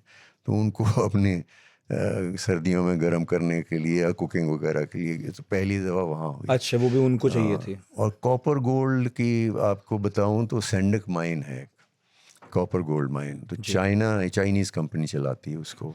वो 2002 में कॉन्ट्रैक्ट साइन हुआ, 20 साल का, 10 साल किया, फिर 10 अभी और भी चल रहा है। उसमें चाइनीज़ कंपनी का शेयर 50% था प्रॉफिट में, फेडरेशन का 48%, बलूचिस्तान का 2%। तो ये है।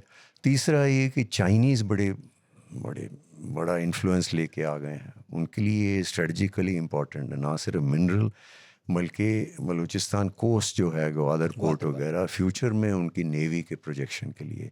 तो चीनी वहाँ पे बड़ी तादाद में आ गए, उन्होंने बिल्कुल एक्सप्लॉयटेशन की है।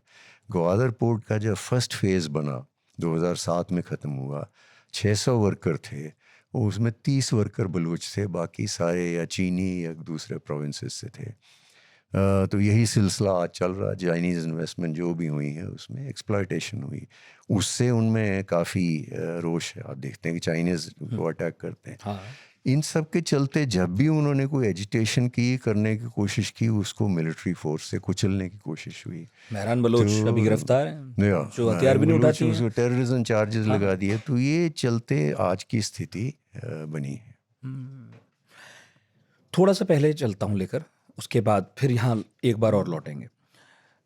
बलूचिस्तान तो सर एक इलाका जी। है ना, जहाँ पर ट्राइबल्स भी रहते हैं, जिसमें मरी हैं, है ना, और बुगती हैं, मिंगल हैं, ये सब लोग हो गए। ये जो ट्राइब्स हैं एक्चुअली ये कहाँ से आई हैं वहाँ पर? क्योंकि वो तो इलाका हमेशा से ही रहा होगा, वहाँ तो हर तरह के लोग होंगे, लेकिन अभी जब हम बलूचिस्तान बोलते हैं तो हमें यही 2-3 ट्राइब्स उनकी रिप्रेजेंटेटिव दिखाई देती हैं, ऐसा लगता है इन्हीं की बात हो रही है, जबकि ऐसा थोड़ा ही है। बलूचिस्तान में तो हिंदू भी हैं, सिख भी हैं। हाँ, सभी हैं। यही एक फ़र्क है। मैं आपको बताता हूँ, जब मैं गया भी था, हिस्टोरिकली देखा जाए तो देखिए ये इलाका और पाकिस्तान के सभी इलाके, उसके आगे अफ़गानिस्तान, कुछ इलाके जो आज सेंट्रल एशिया में गिने जाते हैं, ये प्राचीन भारतीय सभ्यता का पार्ट रहे हैं। ये तो बात तय है। इंडस सिविलाइजेशन भी वहाँ तक फैली। जो वेस्टर्न बाउंड्री थी इंडस सिविलाइजेशन की, उसमें बलूचिस्तान के इलाके भी थे। हम बात करते हैं मोहनजोदाड़ो हड़प्पा की, पाकिस्तान में साइट्स, लेकिन बलूचिस्तान में भी कुछ साइट्स हैं। हाँ। फिर हिंदुइज़्म प्राचीन काल में तो भारत में और बहुत से इलाकों में आसपास हिंदुइज़्म का बोलबाला था, और इस एरिया में भी था। मौर्यन एम्पायर में बलूचिस्तान के हिस्से थे। फिर मुग़ल एम्पायर जब उन्होंने एक्सपैंड किया तो उसमें भी बलूचिस्तान के हिस्से थे। आप देखें तो कुछ मंदिर भी हैं वहाँ पे, अभी भी हैं। वो इन्फ्लुएंस है। माता हिंगलाज मंदिर है लासबेला में, ये 2 शक्तिपीठ हैं उनमें पाकिस्तान में, जिनमें से एक है कटासराज और हाँ। तो ये अच्छा, ट्राइबल सोसाइटी तो है, लेकिन ट्राइबल भी मैंने एक बड़ी चीज़ देखी, जो मैं पहले भी जानता था लेकिन मैंने फिज़िकली देखी 99 में जब गया। ट्राइब मेजॉरिटी मुस्लिम है और ट्राइबल सरदार भी मुस्लिम है। हाँ। लेकिन उनके जो हिंदू और सिख मेंबर हैं उस ट्राइब के, वो भी उसी ट्राइब के नाम से जाने जाते हैं, और उनको वही प्रोटेक्शन देते हैं जो कि अच्छा। जो कि वो अपने लोगों को यानी अपने को रिलीजनस को दें। तो ये एक फ़र्क है। यहाँ मैं पॉलिटिशियन से मिला, हिंदू सिख थे, मुझे याद है तारा चंद थे, एक सिख थे सतनाम सिंह ढोमकी, अगर मुझे ठीक से नाम याद आ रहा है, मेंबर ऑफ प्रोविंशियल असेंबली या नेशनल असेंबली थे। वो ट्राइबल का पार्ट थे। मतलब खुद को कहते हैं कि मिंगल हैं, भुगती हैं। लेकिन दो चीज़ नोट कीजिए। देखिए, एक तो ये कि जो आज स्थिति है, जो आज वहाँ वायलेंस हो रही है, जो ग्रुप्स ऑपरेट करते हैं, उसमें बड़ा फ़र्क है। पाकिस्तान में मोस्टली जो आर्म्ड ग्रुप हैं वो इस्लामिक एक्सट्रीमिज़म से प्रभावित हैं। तो एक लोगों को ये बाहर बैठे ख्याल होता है कि शायद ये भी वायलेंस हो रही है, तो ये उसी की वजह से हो रही। These are nationalist groups. तो ये नेशनलिज्म के बेसिस पे प्रो इंडिपेंडेंस, रिलीजियस बेसिस पर नहीं कर रहे हैं। रिलीजन बेसिस पे नहीं कर रहे हैं, नेशनलिस्ट बेसिस पे कर रहे हैं। एक चीज़ तो ये हमें ज़रूर नोट करनी चाहिए। दूसरा ये कि बलूचिस्तान में 5 इंसर्जेंसीज हुई, 1948 से 50, 62 में एक हुई, फिर शायद नहीं, पहले 55 में हुई, फिर 1962 में हुई, 1973 में हुई, और फिर ये 5वीं 2005 में शुरू हुई, आज तक चल रही है। पहली 4 में फ्यूडल लॉर्ड, ये जो ट्राइबल सरदार थे और ट्राइब्स का रोल था, उन्होंने की ये इंसर्जेंसी। लेकिन जो 5th है, इसमें देखिए मुक्ति की किलिंग से तो इसको काफ़ी बढ़ावा बढ़ावा मिला, मिला। लेकिन इसमें मिडिल क्लास एजुकेटेड यूथ की पार्टिसिपेशन एग्जैक्टली, बहुत है। यूनिवर्सिटी से बच्चे हैं बाहर। हाँ, ये ये पिछली 4 में नहीं था। मेल भी फीमेल भी। मारंग यस, बलूच डॉक्टर है, बिल्कुल ह्यूमन राइट्स एक्टिविस्ट है, आप बिल्कुल। देखते हैं। तो अब ये उनके मतलब हाथ में मुझे नहीं याद है। आया, मैं आपको टोक के सॉरी बोल रहा हूँ, मुझे याद आया कि जब कुछ चाइनीज पर जो बस से लौट रहे थे पाकिस्तान में, उन पर हमला हुआ, किसी ने खुद को उड़ाया, तो उसमें बाद में पता चला कि वो कोई बलूची पढ़ी लिखी महिला थी, मेरा ख्याल है वो भी डॉक्टरी कर रही थी। सुसाइड तो मोहम्मद। तब सबसे ज्यादा हैरत, मतलब पाकिस्तान भी अपने आप में हिल गया, पाकिस्तान का आम आवाम, उसे भी उतना ही पता है बलूचिस्तान के बारे में जितना हिंदुस्तान को। जी। मतलब वो खुद भी कहते हैं इस बात को। उन्हें भी इस बात की हैरानी हुई कि ये तो पहाड़ों में लड़ते थे, ये पढ़े लिखे बच्चे भी शामिल हो गए हैं अब। तो अब तो जो मूवमेंट है वो इसी उसके मेंबर ये हैं लोग। हाँ, ट्राइबल तो जो इन्फ्लुएंस रहा सो रहा, लेकिन ये एक बहुत बड़ा फ़र्क है फिफ्थ इंसर्जेंसी में। बलूचिस्तान का जो भौगोलिक स्थिति है, उसमें जब हम देखते हैं तो उसका कुछ इलाका, अगर मैं और पीछे जाऊं, तो वो अब ईरान में है, जबकि वो कभी बलूची उसे अपना ही पार्ट मानते थे, जो शिस्तान वाला इलाका है। ईरान में भी यही स्थिति है, जैसे पाकिस्तान वाले बलूचिस्तान की है, बलूचिस्तान की स्थिति वैसी ईरान में भी है। उनकी भी मुश्किलात हैं, इधर की भी मुश्किलात हैं। देखिए, मैंने ओपनली नहीं, अब बलूच तो कितना इलाका क्लेम करते हैं ये तो अलग से बात है। मैं बिल्कुल। पाकिस्तानी स्टेट की बात करता हूँ। एक पार्ट पाकिस्तान में है, एक दूसरी तरफ ईरान में है, कुछ थोड़ा सा हिस्सा अफगानिस्तान। सदर्न अफगानिस्तान का भी है। और दोनों तरफ प्रॉब्लम है। जी। ईरान की भी प्रॉब्लम है, वहाँ वो शिया हैं मेजॉरिटी ईरान में, तो उनका बलूच शिकायत सुन्नी रहती है। है कि सुन्नी यहाँ से आके पाकिस्तान से हमें नुकसान पहुँचाते हैं। पाकिस्तान का कहना है कि उधर से टेररिस्ट आते हैं, हमें नुकसान। तो आपको याद होगा जनवरी 24 में ईरान ने कुछ एयर स्ट्राइक, कुछ जी, मिसाइल उस स्ट्राइक या इलाके एयर में किया स्ट्राइक था। की थी पाकिस्तानी साइड पे, फिर वो बड़ी मुश्किल से कंट्रोल किया। तो वहाँ बहुत सेंसिटिव रीजन है। देखिए, मतलब अगर ऐसे बात करूं फिर, तो बलूचियों की हालत तो इधर भी खराब, उधर भी खराब है। हाँ, वो तो तो हालत सर, तो यूएन में क्यों नहीं सुनाई देती फिर ये बात हमें कभी? देखिए, यूएन में पावर पॉलिटिक्स रहती है। ये नहीं कि बात सुनाई नहीं देती। मैं इंडिया को मैंने रिप्रेजेंट किया है, ह्यूमन राइट्स कमीशन होता था जी। उस समय। अब ह्यूमन राइट्स काउंसिल उसको बना दिया गया है। उसमें जब ह्यूमन राइट्स की बात होती थी तो बहुत आता था ये। और हम भी अपनी स्टेटमेंट जो करते थे पाकिस्तान की ह्यूमन राइट्स, मानवीय अधिकार स्थिति के बारे में, उसमें हम ये सारी बातें उठाते थे। जब पाकिस्तान हमें अटैक करता था तो हम उनकी ह्यूमन राइट्स स्थिति बिल्कुल बयान करते थे। उसमें ये चीज़ें सब आती हैं। तो ये बातें होती हैं, लेकिन इसको आगे बढ़ के दूसरे मुल्क मदद करें कि उनकी जो एस्पिरेशन है इंडिपेंडेंस की, वो अभी ज़्यादा नज़र नहीं आता। मैं नहीं समझता, चीन तो नहीं चाहेगा कि ऐसा हो। मैं नहीं चाहता कि अमेरिकन भी ऐसा चाहे। एक हेजिटेशन आती बिग पावर्स में। जबकि अमेरिका ऐसा कर सकता है, ईरान से कोई संबंध तो है नहीं उनके। नहीं, वो देखिए, वो चाहे तो बात कह ईरान दें। की कंसिड्रेशन नहीं है, वो बात अलग है, मैं अच्छा, आपको बताता हूँ। जी।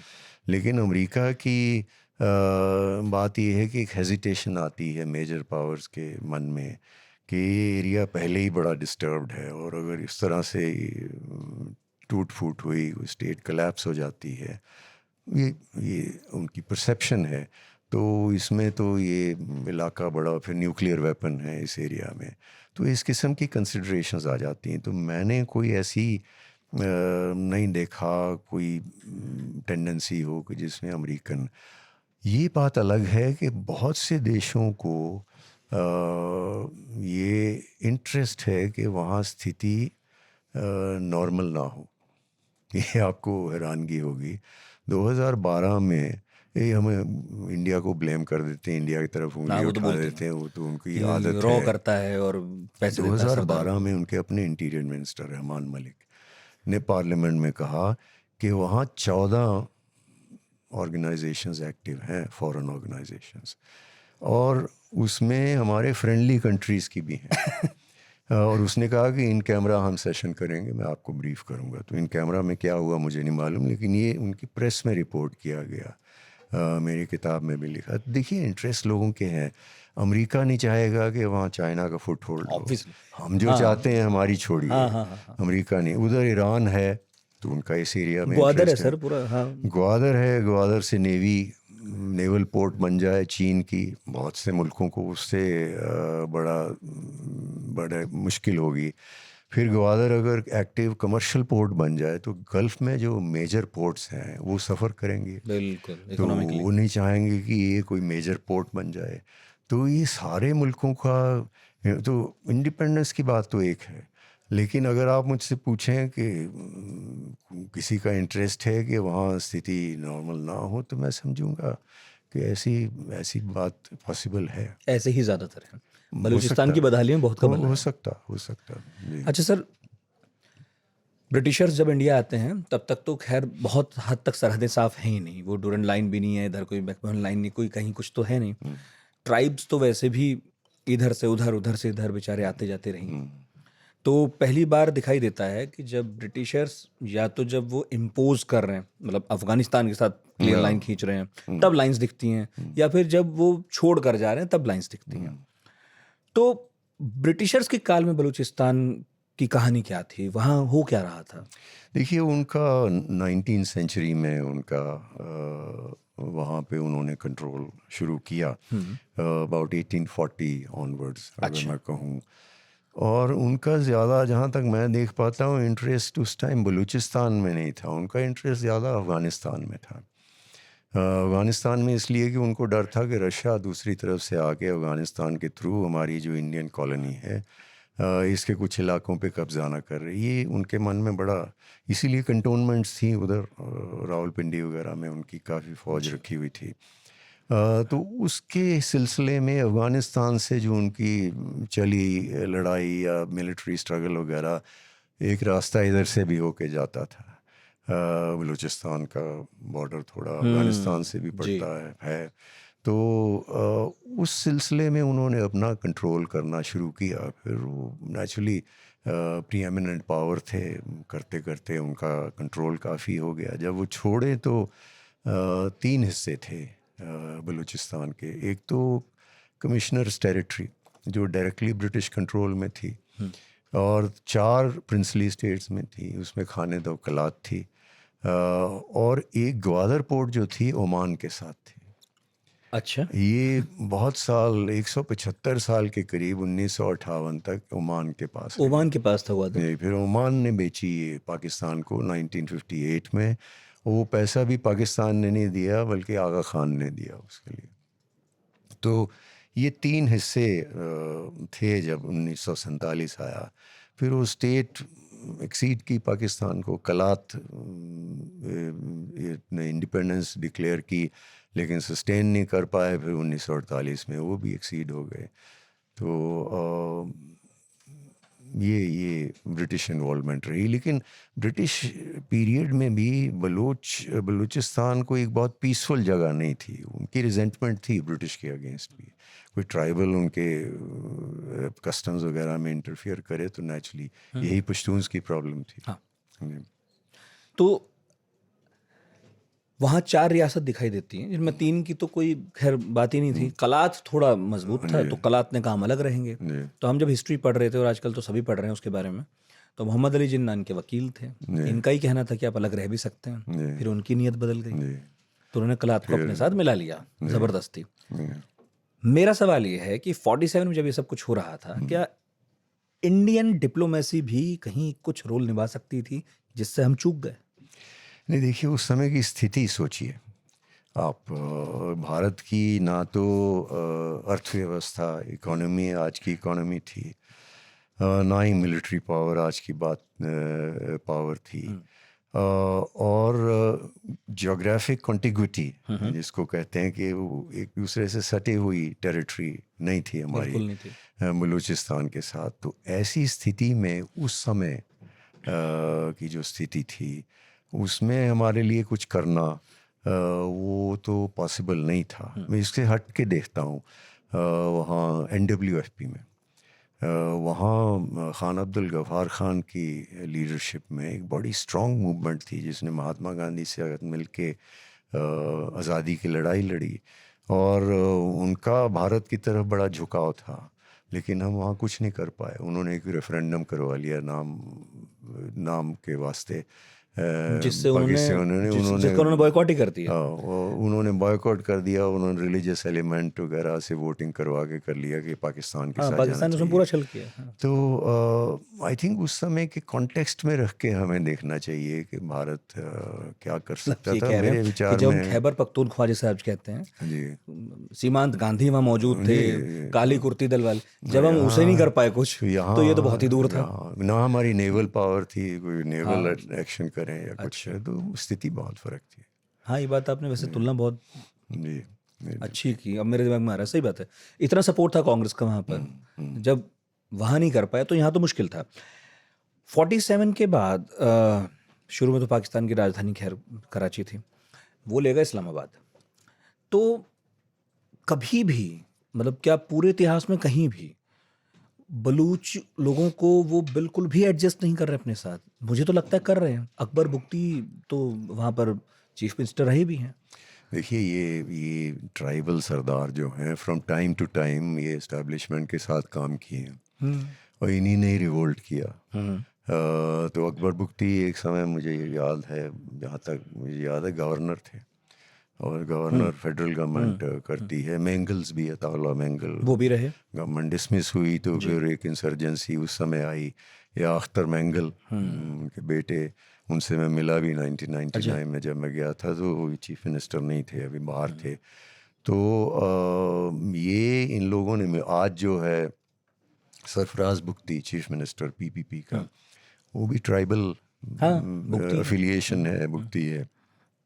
तो ये बात तो ठीक है, लेकिन ये डोमिनेंस जो पाकिस्तान ने करने की कोशिश की, पंजाबी, उनके ये स्मॉलर नेशनलिटीज़ को, वो मेरा ख्याल जो ट्राइबल स्ट्रक्चर है वो कभी भी एक्सेप्ट नहीं कर पाया और बाकी बलूच भी एक्सेप्ट नहीं कर पाए। फिर मैंने और फैक्टर बताए, इकोनॉमिक एक्सप्लॉयटेशन है, 3% इकोनॉमी का क्या है वो, जितने मिनरल निकाल रहे हैं कुछ नहीं मिलता उनको।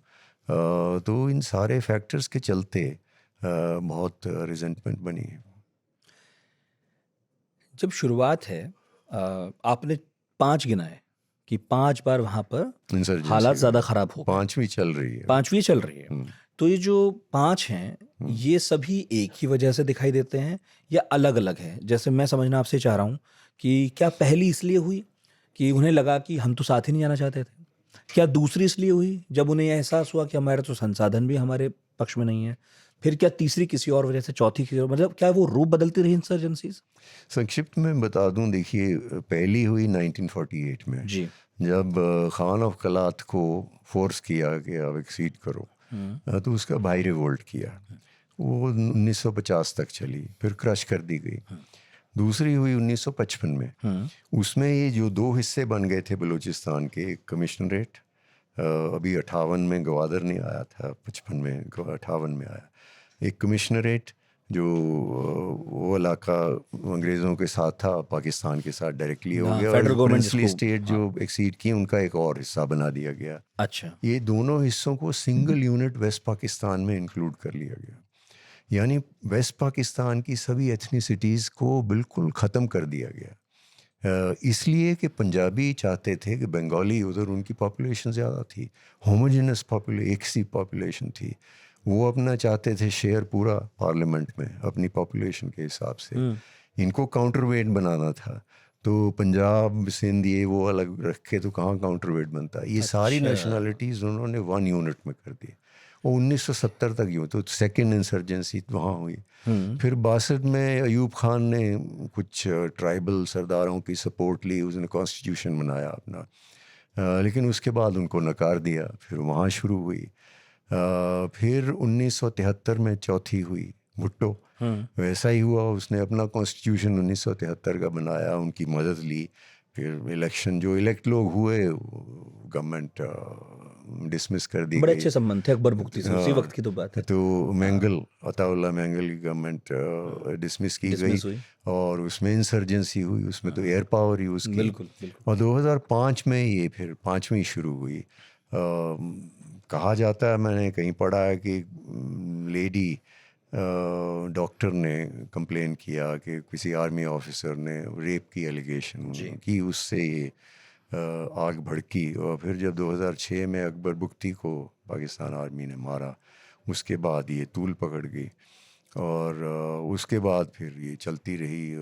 बलूच यूथ बहुत ज्वाइन किए और ये पांचवी इंसर्जेंसी ऊपर नीचे होते होते आज तक चल रही आज है। 20-22 साल हो गए। लेकिन आज जो उसका रूप है वो तो पहले कभी नहीं देखा गया, इतना वो खतरनाक रूप है। सर, क्या परवेज़ मुशर्रफ ने इसे बहुत ही रूथलेस होकर हैंडल किया है? देखिए यही तो कहानी चलती रही बलूचिस्तान में। आप उनकी ग्रीवेंसेस हैं, चाहे एथनिक हैं, चाहे उनकी इकोनॉमिक एक्सप्लॉयटेशन की है, उनके जो इकोनॉमिक इंडिकेटर्स हैं, human development indicators are the worst. Female literacy शायद 25% है ऑफिशियली डिक्लेयर्ड, अनऑफिशियली पता नहीं क्या है। तो ये चलते उनकी बहुत सी कंप्लेंट्स रही हैं और जब भी उन्होंने रेज़ किया, जब भी कोई एजिटेशन की, उसको आर्म्ड फोर्स से कुचलने की कोशिश हुई। यही गलती मुशर्रफ ने की, यही आसिम मुनीर मुझे लगता है कि करने वाले हैं। क्योंकि अब तो लोग पढ़ रहे हैं, मैं मतलब रेफरेंस इसलिए बता रहा हूँ कि मे बी किसी को पता ना हो कि हम पिछली 4 के बारे में तो कम जानते हैं क्योंकि बहुत कम वीडियो कैमरास थे, रिकॉर्डिंग्स कम है, हिस्ट्री कम पता है। लेकिन ये वाली जो है जिसमें अकबर बुख्ती और परवेज़ मुशर्रफ आमने सामने हो गए, बहुत सारे अन्य कारण थे, ये लेडी वाली बात भी उनमें से एक है कि वो रेप हुआ और उसमें जो दोषी ठहराया गया वो एक आर्मी का ऑफिसर था। मुशर्रफ मूड में ही नहीं थे कि आर्मी के ऑफिसर को लेकर कोई आगे वो बात बढ़ाएं, एक्शन ले। और बुख्तियों ने ये कहा कि अगर हमारे इलाके में इस तरह की हरकतें होंगी, पहले उसे लाइए, उसका इंसाफ होगा, फिर आगे बात करेंगे। और इस घटना से बात बढ़ी, लेकिन इसके पहले भी ऑलरेडी चल ही रही थी कुछ घटनाएं। फिर इन्होंने सुई गैस प्लांट पर हमला कर दिया, जिसको लेकर बुख्ती ने कहा कि हमने नहीं किया, बाकी लोग जो कर रहे होंगे वो कर रहे होंगे। लेकिन मुशर्रफ ने बात मानी नहीं। मैंने देखा कि कैमरे के सामने मुशर्रफ ने जिस तरह बोला कि वहाँ 74 सरदार हैं, उनमें से 3 को दिक्कत है, बाकी मेरे साथ हैं, और उनमें भी एक बुख्ती, वो हमला करेगा तो और क्या करें। हाँ, तो ऐसा लगता है कि ईगो भिड़े हैं। ऐसा कहीं लग नहीं रहा है कि स्टेट अपनी ही किसी पार्ट से बात कर रहा है। ये ही रहा है क्या पहले से? यही ऐसी करते हैं। पहले दिन से ये रहा है। और अब आसिम मुनीर की स्टेटमेंट आपने देखी अभी आई जो है, क्या बोले थे? पार्लियामेंट्री किसी कमेटी को उन्होंने ब्रीफ किया, तो शायद इतना ही रिपोर्ट किया गया, पूरी तो रिपोर्ट नहीं, अंदर इन कैमरा ब्रीफिंग थी। तो उसने कहा है कि अब बलूचिस्तान में जो हालात हो गए, ये जो चल रहा है, पाकिस्तान को सॉफ्ट स्टेट से एक हार्ड स्टेट बनना चाहिए। अब जो कर चुके हैं उससे हार्ड और क्या करेंगे। जब मैं हाई कमिश्नर था, मैंने आपको बताया स्थिति बहुत ख़राब थी। तो ये क्वेटा में झंडा नहीं फहरा सकते थे कुछ गवर्नमेंट बिल्डिंग्स पे।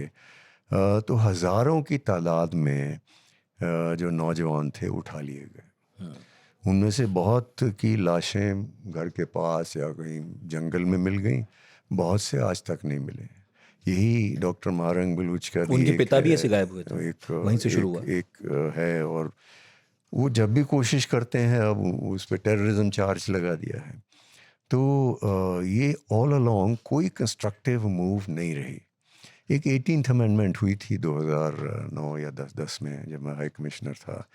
उसमें कुछ प्रोविंसेस को ज़्यादा हक देने की कोशिश की गई। 18वीं तरमीम में था। 18वीं तरमीम। लेकिन कहाँ तक वो इम्प्लीमेंट हुई है वो कहना बड़ा मुश्किल है। अभी भी स्थिति यही लगती है कि बिल्कुल एक्सप्लॉयटेशन हो रही, कोई उसके। सर, तो मैं चाहता तो नहीं ऐसा हो, लेकिन क्या ये भी संभावना है कि वहाँ जिस तरह से टीटीपी है और अब तो वहाँ अफगानिस्तान में तालिबान मजबूत भी हो रहा है, तो क्या कभी ये भी संभव है कि बीएलए जैसे संगठन और वो हाथ मिलाकर अब अगला एक्शन करें? देखिए वो उनके लिंक्स तो हैं। हाँ, लिंक्स तो हैं। अभी जो बलूच ऑर्गेनाइजेशन है, कुछ उन्होंने हाल ही में मार्च में फैसला किया, ये न्यूज़ आई थी, ये Balochistan liberation army, Balochistan liberation front और एक दो छोटी, एक सिंध की भी है शायद ऑर्गेनाइजेशन, कि हम मिलके एक्शन करेंगे, सारे प्रो इंडिपेंडेंस हैं और हम चीन और पाकिस्तान के अगेंस्ट खिलाफ एक्शन करेंगे। लेकिन ऐसा रिपोर्ट किया गया है कि टीटीपी और बलूच जो प्रो इंडिपेंडेंस लोग हैं, इनमें लिंक्स हैं, इनमें लिंक्स ऑलरेडी एग्जिस्टिंग हैं। हथियार कहाँ से आते हैं इनके पास, बीएलए वालों के पास? और देखिए, अफ़गानिस्तान में हथियार की कोई कमी है, ये बताइए आप? मतलब वहीं से आते हैं, मैं ही पूछ रहा हूँ। शायद वहाँ से ही आते हों। जो जो आपने देखा कि इन्होंने खुद तालिबान को क्रिएट किया, मैंने तो वो देखा, वो उनको बढ़ते 1995-96 जब उन्होंने हेरात लिया, काबुल लिया, पहला रजीम पहले एस्टेब्लिश वाला, हुआ, हाँ। तो इन्होंने ये सारा कुछ किया। इन्होंने फिर दोबारा उनको विक्ट्री दिलवाई 2021 में। बिल्कुल, अब उनके साथ रिलेशनशिप बड़ा ख़राब हो गया है। मगर हाँ सर, और मैं ही पूछ रहा था। अफ़गानिस्तान में हथियार बहुत हैं। अमेरिकन जो रिपब्लिकन गवर्नमेंट के पास छोड़ गए थे, बहुत से वो हथियार भी तालिबान के हाथ में पड़ हेलीकॉप्टर्स गए तक छोड़ हैं। गए थे। तो हथियारों की उस रीजन में कोई कमी नहीं है। और खुद अफगान जिहाद जो हुआ था, उस समय से लेके हथियारों की कोई हाँ, तो कमी 2147 घूम ही रही हैं तब से तो। नहीं। जी। एक फोटो याद आया मुझे, एक वीडियो, जब आपने ये बात की, जैसे ही अमेरिका निकला, एग्जिट हुआ उसका काबुल से, वैसे ही आईएसआई के चीफ दिखाई दे रहे थे वहां पर, ये सब लोग काबुल में घूमते हुए। तो ये बात कही गई कि यार ये तो बाजी मार लेगा इस बार हिंदुस्तान से, ये वहां गए, मुलाकात हो रही है, लगा। उन्होंने ये दिखाया खुलकर कि हम आपके साथ थे, हमारी वजह से अमेरिका भागा है और हम आपके भाई हैं।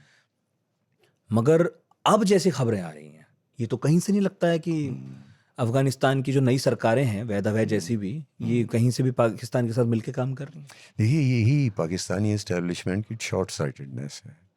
वो ये नहीं समझते कि काबुल में जो भी सरकार होगी, जिसकी भी होगी, वो पाकिस्तान की डोमिनेंस नहीं एक्सेप्ट करेगा। तब तक था क्योंकि तालिबान इधर पाकिस्तान में उनको शरण मिली थी, रिफ्यूज पाकिस्तान ने दिया था। जब अमेरिकन आ गए 2001 के बाद, तो पाकिस्तान ने ना उनको सेंचुरीज दी, बल्कि फिर हर किस्म से मदद की।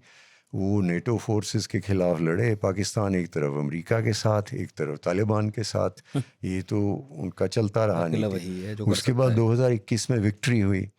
तब तक तालिबान डिपेंडेंट थे पाकिस्तान पे। हाँ, तो तब नज़रिया और था। अब ये गए कि वही सोच के कि ये तो हमारे लोग हैं, तो शायद उन्होंने सुना भी उनकी थोड़ी बहुत जब वो DGISI गया होगा। लेकिन एक रियलिटी पाकिस्तान कोई एक्सेप्ट नहीं करता कि काबुल में कोई सरकार किसी भी कलर की हो, वो पाकिस्तान की डोमिनेंस नहीं मानेगी, वो ड्यूरेंट लाइन नहीं मानेगी। इन्होंने, तालिबान ने भी, मुल्ला उमर ने भी ड्यूरेंट लाइन कभी नहीं नहीं मानी माने। थी। तो बलूचिस्तान पे आऊंगा, पर ऐसी बात बीच में आ गई, क्या खैबर पख्तूनख्वा भी अगला बलूचिस्तान हो सकता है? खैबर पख्तूनख्वा बड़ी बड़ी सीरियस सिचुएशन है। देखिए, वहाँ पश्तून पुल है दूसरी साइड से, तो उनके जो ट्राइबल एरियाज़, फाटा जिसको कहते थे, अब मर्ज कर दिए गए हैं खैबर पख्तूनख्वा के साथ। उस एरिया में तो बहुत बुरी हालत है और सिचुएशन बड़ी बड़ी बड़ी सीरियस है। यहाँ कोई अफिनिटी इनको नज़र नहीं आती कि ईरान की तरफ से, दोनों तरफ से ऐसा नहीं, वो दोनों अपनी तरफ ऑपरेट करते हैं।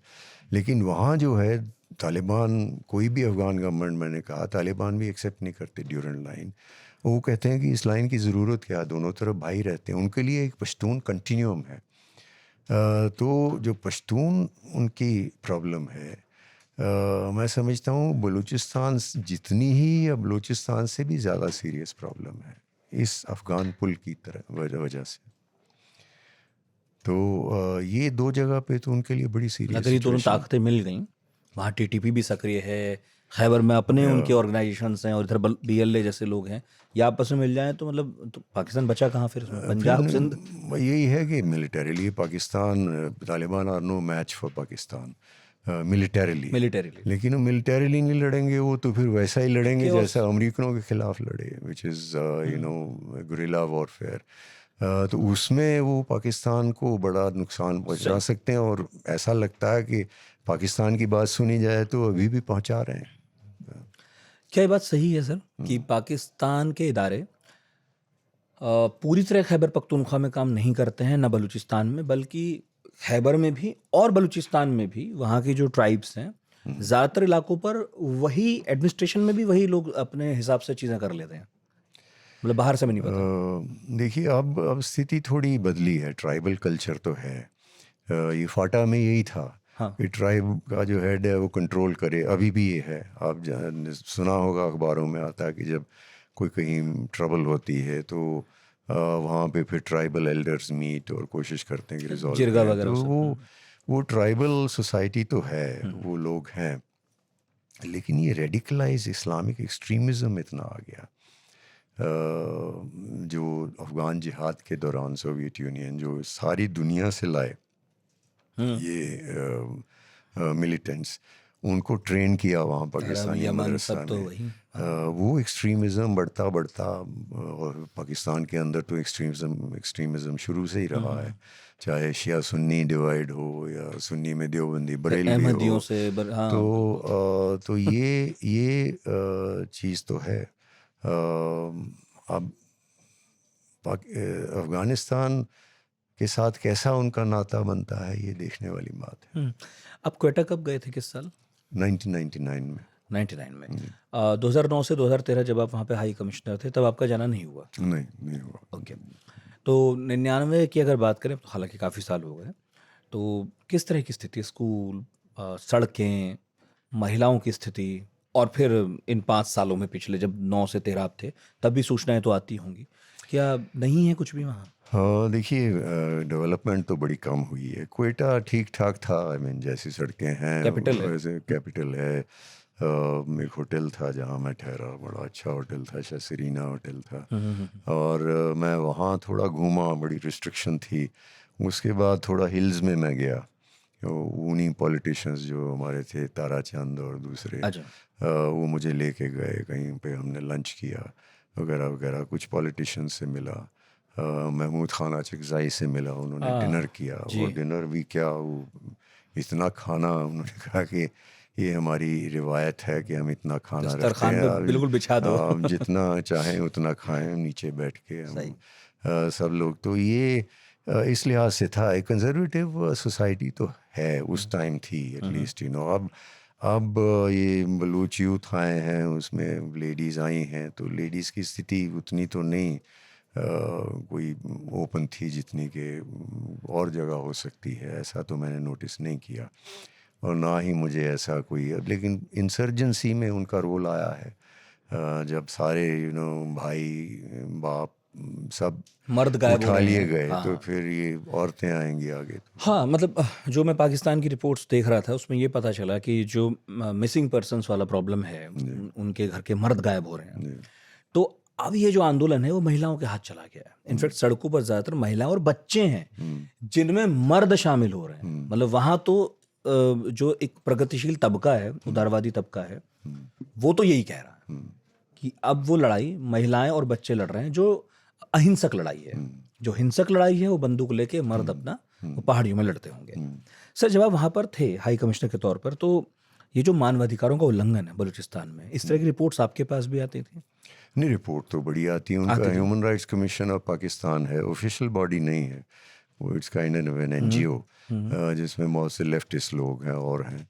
वही रिपोर्ट इशू करते रहे कि क्या क्या हो रहा बलूचिस्तान में, तो सारी खबरें आती थी।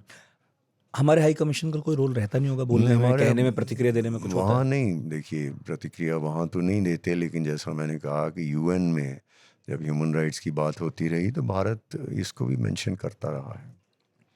हमारा तो ये था, हमें कहते थे कि आप बलूचिस्तान में इंटरफियर करते हैं, तो हमने कहा कि हम नहीं कर रहे, आप है तो कोई प्रूफ दीजिए, तो कोई क्रेडिबल प्रूफ नहीं दिया गया, इतना मैं बता दूं आपको, कोई था नहीं लेकिन उनके भारत पास। भी अगर ये बात उठाता है तो वो डिप्लोमेसी का एक टूल की तरह तो ठीक है कि हमने जवाबी हमला किया।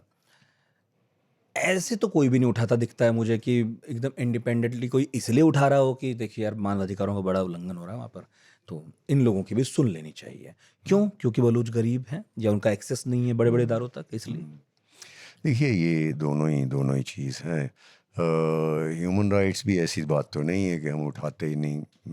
अगर कोई जियो पोलिटिकल इंटरेस्ट ना हो तो ह्यूमन राइट्स की बात तो दुनिया भर के, जब हम ह्यूमन राइट्स काउंसिल वगैरह में बोलते हैं, मेरा ख्याल आज भी जब मैं करता था तो उठाई जाती है, और इन इन हिस्सों की भी उठाई जाती है for the sake of human rights. लेकिन अगर ये कहा जाए कि जियो पोलिटिकल फैक्टर्स नहीं हैं कोई इन्वॉल्व, वो भी गलत होगा। तो चीन की आपने बात की, तो चीन तो पूरी और बुरी तरह सक्रिय है ही वहां पर। मैं देख रहा हूँ हर चीज में बलूचिस्तान वैसे देखें तो विकास में कहीं नहीं है। अब जब आप बात करते हैं तो वो बेल्ट एंड रोड इनिशिएटिव में भी दिखाई दे रहा है, ग्वादर भी वहीं पे ही दिखाई दे रहा है, चीन भी साफ सक्रिय हो गया है। और तो और वहाँ परमाणु परीक्षण के लिए भी जगह वहीं साइट ढूंढी। उसका भी विरोध हुआ था बलूचिस्तान में कि हमारे यहाँ क्यों किया? उस टाइम तो मैंने नहीं सुना कोई इतना विरोध हुआ। उस टाइम बड़ा सेलिब्रेशन थी चारों तरफ। बलूचिस्तान में कितनी हुई कहना मुश्किल है रिपोर्ट्स आ रही है सर वहाँ पर कि कि उस परीक्षण के बाद वहाँ की एक पूरी पीढ़ी बीमार पैदा हो रही है। वो पॉसिबिलिटी है, क्योंकि रेडिएशन अगर हो तो नेचुरली वो असर तो होता है। तो अब जब दूसरी रिजेंटमेंट आती हैं तो ये भी बीच में आता है। लेकिन चीन का एक बहुत भारी इंटरेस्ट है। देखिए चीन का इकोनॉमिक, नहीं बात करते हैं कमर्शियल पोर्ट ग्वादर बनाने की, चीन इंटरेस्टेड है इस कॉरिडोर में दो कारण से। एक तो चीन, आपने मलक्का डिलेमा उनकी सुनी होगी, मलक्का स्ट्रेट, जो इंडियन ओशन आना हो, उनको मलक्का स्ट्रेट से होके आए। एक दो और स्ट्रेट्स हैं उस तरफ ईस्ट में, और वो उनकी वरी ये रहती है कि ये बंद कर दिया जाए, ब्लॉकेड हो जाए। तो वो रास्ते ढूंढते हैं ज़मीन से जो उनको समंदर में ले जाए। तो ये एक रास्ता है जो उनको अरेबियन सी में ले जाता है, आगे इंडियन ओशन में ले जाता है। तो मलक्का को बाईपास करता है ये, इसलिए ये सबसे इम्पोर्टेंट है। दूसरा ये कि फ्यूचर में यहाँ से नेवल प्रोजेक्शन हो, तो इसी वजह से, हालांकि सिक्योरिटी थ्रेट्स हैं। चीनी अब तो काफ़ी गुस्सा भी दिखाया उन्होंने, पब्लिक में भी उनका एम्बेसडर बोला कि इनको कुछ ज़्यादा करना चाहिए हमारे लोगों को प्रोटेक्ट करने के लिए। वो तो ये और तक हम कह रहे हैं कि हमारी अपनी टुकड़ी भी जा सकती है। हमारे ऐसा भी सुना गया है। लेकिन मैं सोचता हूँ कि उसकी वजह से वो कमर्शियल जो है, ये इकोनॉमिक जोन, ये वो, उसमें अपनी शायद एक्टिविटी कम कर दें, लेकिन ये कॉरिडोर वो छोड़ने वाले नहीं। Strategically it's very important for them. तो इस वजह से बलूचिस्तान की जियोपॉलिटिकल इम्पोर्टेंस तो बड़ी है, मिनरली नहीं बल्कि इस वजह से। और फिर ये देखिए आप, ईरान साथ में, अफगानिस्तान साथ में, वही उसकी मिली गल्फ सीमाएं साथ में, हैं। स्ट्रेट ऑफ हॉर्मुज जहाँ से तेल इतना जाता है, ग्वादर से बहुत ही करीब है वो। क्या गजब की जगह है। या geopolitically it's a very important area. अच्छा, प्रधानमंत्री मोदी ने 2016 में जी बलूचिस्तान का जिक्र किया था। जी। आपको क्या लगता है, भारत को इसे लेकर और मुखर होना चाहिए या इसके अपने कुछ खतरे भी हैं? देखिए मैं समझता हूँ कि वो उन्होंने ये कहा था बड़ी जनरल टर्म्स में कि मेरे पास बहुत से मैसेजेस आए हैं बलूचिस्तान से, पीओके से, हाँ। गिलगित बाल्टिस्तान से, लोग मुझे अपना ग्रेटिट्यूड एक्सप्रेस कर रहे हैं, गुड विशेस भेज रहे हैं। तो मुझे अच्छा लगता है कि ऐसा हो। तो ये एक हिंट था कि आप अगर हमें समझते हैं कि आप हमें तंग करते रहेंगे तो आपकी बहुत वल्नरेबिलिटीज़ हैं। तो इसका तो मैं समझता हूँ कि पाकिस्तान को याद दिलवाते रहना चाहिए। पाकिस्तान को ये कभी ऐसा ना लगे कि भाई वो तो कुछ भी कर सकते हैं और दूसरे कुछ भी नहीं कर सकते। ये तो मुझे मालूम नहीं क्यों सोचें, अगर वो सोचें भी ऐसा तो। इनफैक्ट मैं उन्हीं से पूछता था जब डिस्कशन होती थी कभी कभी कि आपको क्या कारण आप सोचते हैं कि आप दुनिया भर को तंग करें टेररिज्म से, और कोई आपके खिलाफ हम नहीं करते लेकिन कोई और कर सकता है। कोई कारण है जो मुझे बताएं आपके, आप समझते हैं कि दूसरे आपको ना करें। तो कोई जवाब नहीं था उनके पास। तो मैं समझता हूँ कि इस किस्म के हिंट ठीक है, अच्छी बात है। उसके बाद जो पॉलिटिकल रीज़न से और क्या क्या है, अब वो तो ना आपको मालूम है ना मुझे मालूम है क्या हो सकता है क्या सही। नहीं हो सकता। इसको इससे ज़्यादा उठाएं, कैसा उठाएं, और किस पर्पस के लिए उठाएं, वो कोई स्थिति आएगी वैसी तो ज़रूर आई एम श्योर वो भी कंसिडरेशन होगी हमारी तरफ से। लेकिन उसमें ये भी देखा जाएगा कि और मुल्क क्या कहते हैं। बांग्लादेश जब बना तो बहुत वाइड स्प्रेड सपोर्ट हो गई थी उनके लिए। तो ऐसा किसी दिन टाइम आएगा। देखिए बलूचिस्तान में पॉपुलेशन जो 13 मिलियन 14 मिलियन ऐसे कुछ है, अब मुझे रीसेंट का नहीं मालूम। उसमें करीब 50% बलूच है, बाकी पख्तून है, बाकी छोटी छोटी नेशनलिटीज़ हैं। तो एक तो पॉपुलेशन बड़ी कम है। नहीं का आरोप तो ये भी है कि पख्तून तो वो लाए गए गवर्नमेंट हैं, नहीं बसाए हैं लाए गए ताकि ये हैं। हो सके जो अब आप कह रहे हैं। अफगान रिफ्यूजीज़ कम किया गया, ये शिकायतें चलती रहती हैं। तो इस स्थिति में क्या सेंटिमेंट है? सेंटिमेंट एक ये तो ज़रूर रहा है कि हमें ऑटोनॉमी मिलनी चाहिए, हमें इकोनॉमिक डेवलपमेंट, हमें अपने रिसोर्सेज पे कंट्रोल। ये तो बड़ा वाइड स्प्रेड सेंटिमेंट है। आज़ादी का कितना है, कोई क्रेडिबल आंकड़ा तो है नहीं, कोई उसमें ओपिनियन पोल कोई ऐसी तो आई नहीं। लेकिन मैं समझता हूँ कि वो सेंटिमेंट बढ़ता जा रहा है पाकिस्तान की अपनी गलतियों की वजह से। तो पाकिस्तान अपनी सारी हिस्ट्री में बहुत एडवेंचरस तरीके से रहा है। क्या क्या नहीं किया और बच के निकल गए, क्यों? अमेरिकन प्रोटेक्शन थी। अब कितनी देर ऐसा कर सकते हैं, ये उनको सोचना चाहिए कि वो जियोपॉलिटिकल फैक्टर जो तब थे वो बहुत बदल गए। अब अमेरिकन प्रायोरिटीज़ बदल गई। अब कल को फिर उनका ट्रांजैक्शनल कुछ हो जाए, ये तो मैं नहीं कह सकता हूँ। लेकिन आज की स्थिति में सिचुएशन बहुत फ़र्क है तब से। तो ये वो सिर्फ फोर्स यूज़ करके, यानी बातचीत ना करके और लोगों की ग्रीवेंसेस ना एड्रेस करके, जो कहे जाना कि फोर्स यूज़ करेंगे, अब सॉफ्ट स्टेट से हार्ड स्टेट, अभी इससे हार्ड क्या करेंगे आप वहाँ पे, इस किस्म की बातें करते रहेंगे तो स्थिति और गंभीर होगी। फिर किधर जाएगी ये तो कहना बड़ा मुश्किल। आपके कार्यकाल में या आपके कार्यकाल में नहीं भी कभी आपको ऐसी कोई घटना सुनने को मिली है जब बलूच लोगों ने किसी तरह की गुहार भारत से मदद की लगाई हो, कभी हाई कमीशन तक लगाई हो या किसी भी और तरह से पहुंचने की कोशिश की हो? हमारे तक तो वो पहुंचने देते नहीं थे। कोई असाइलम के लिए भी नहीं आया? नहीं, हमारे पास नहीं। ऐसा है कि मैं जब गया था वहाँ तो पॉलिटिशियन से जब मिला तो उन्होंने दबी ज़ुबान में जितना कह सके कहा, कि बहुत ओपनली तो कहते ही नहीं, कि उनकी इंटेलिजेंस या तो रिकॉर्ड करती है या कोई, जैसे ये डिनर था महमूद खान अचकज़ाई का, तो शायद उसमें कोई उन्हीं का आदमी बैठा हो।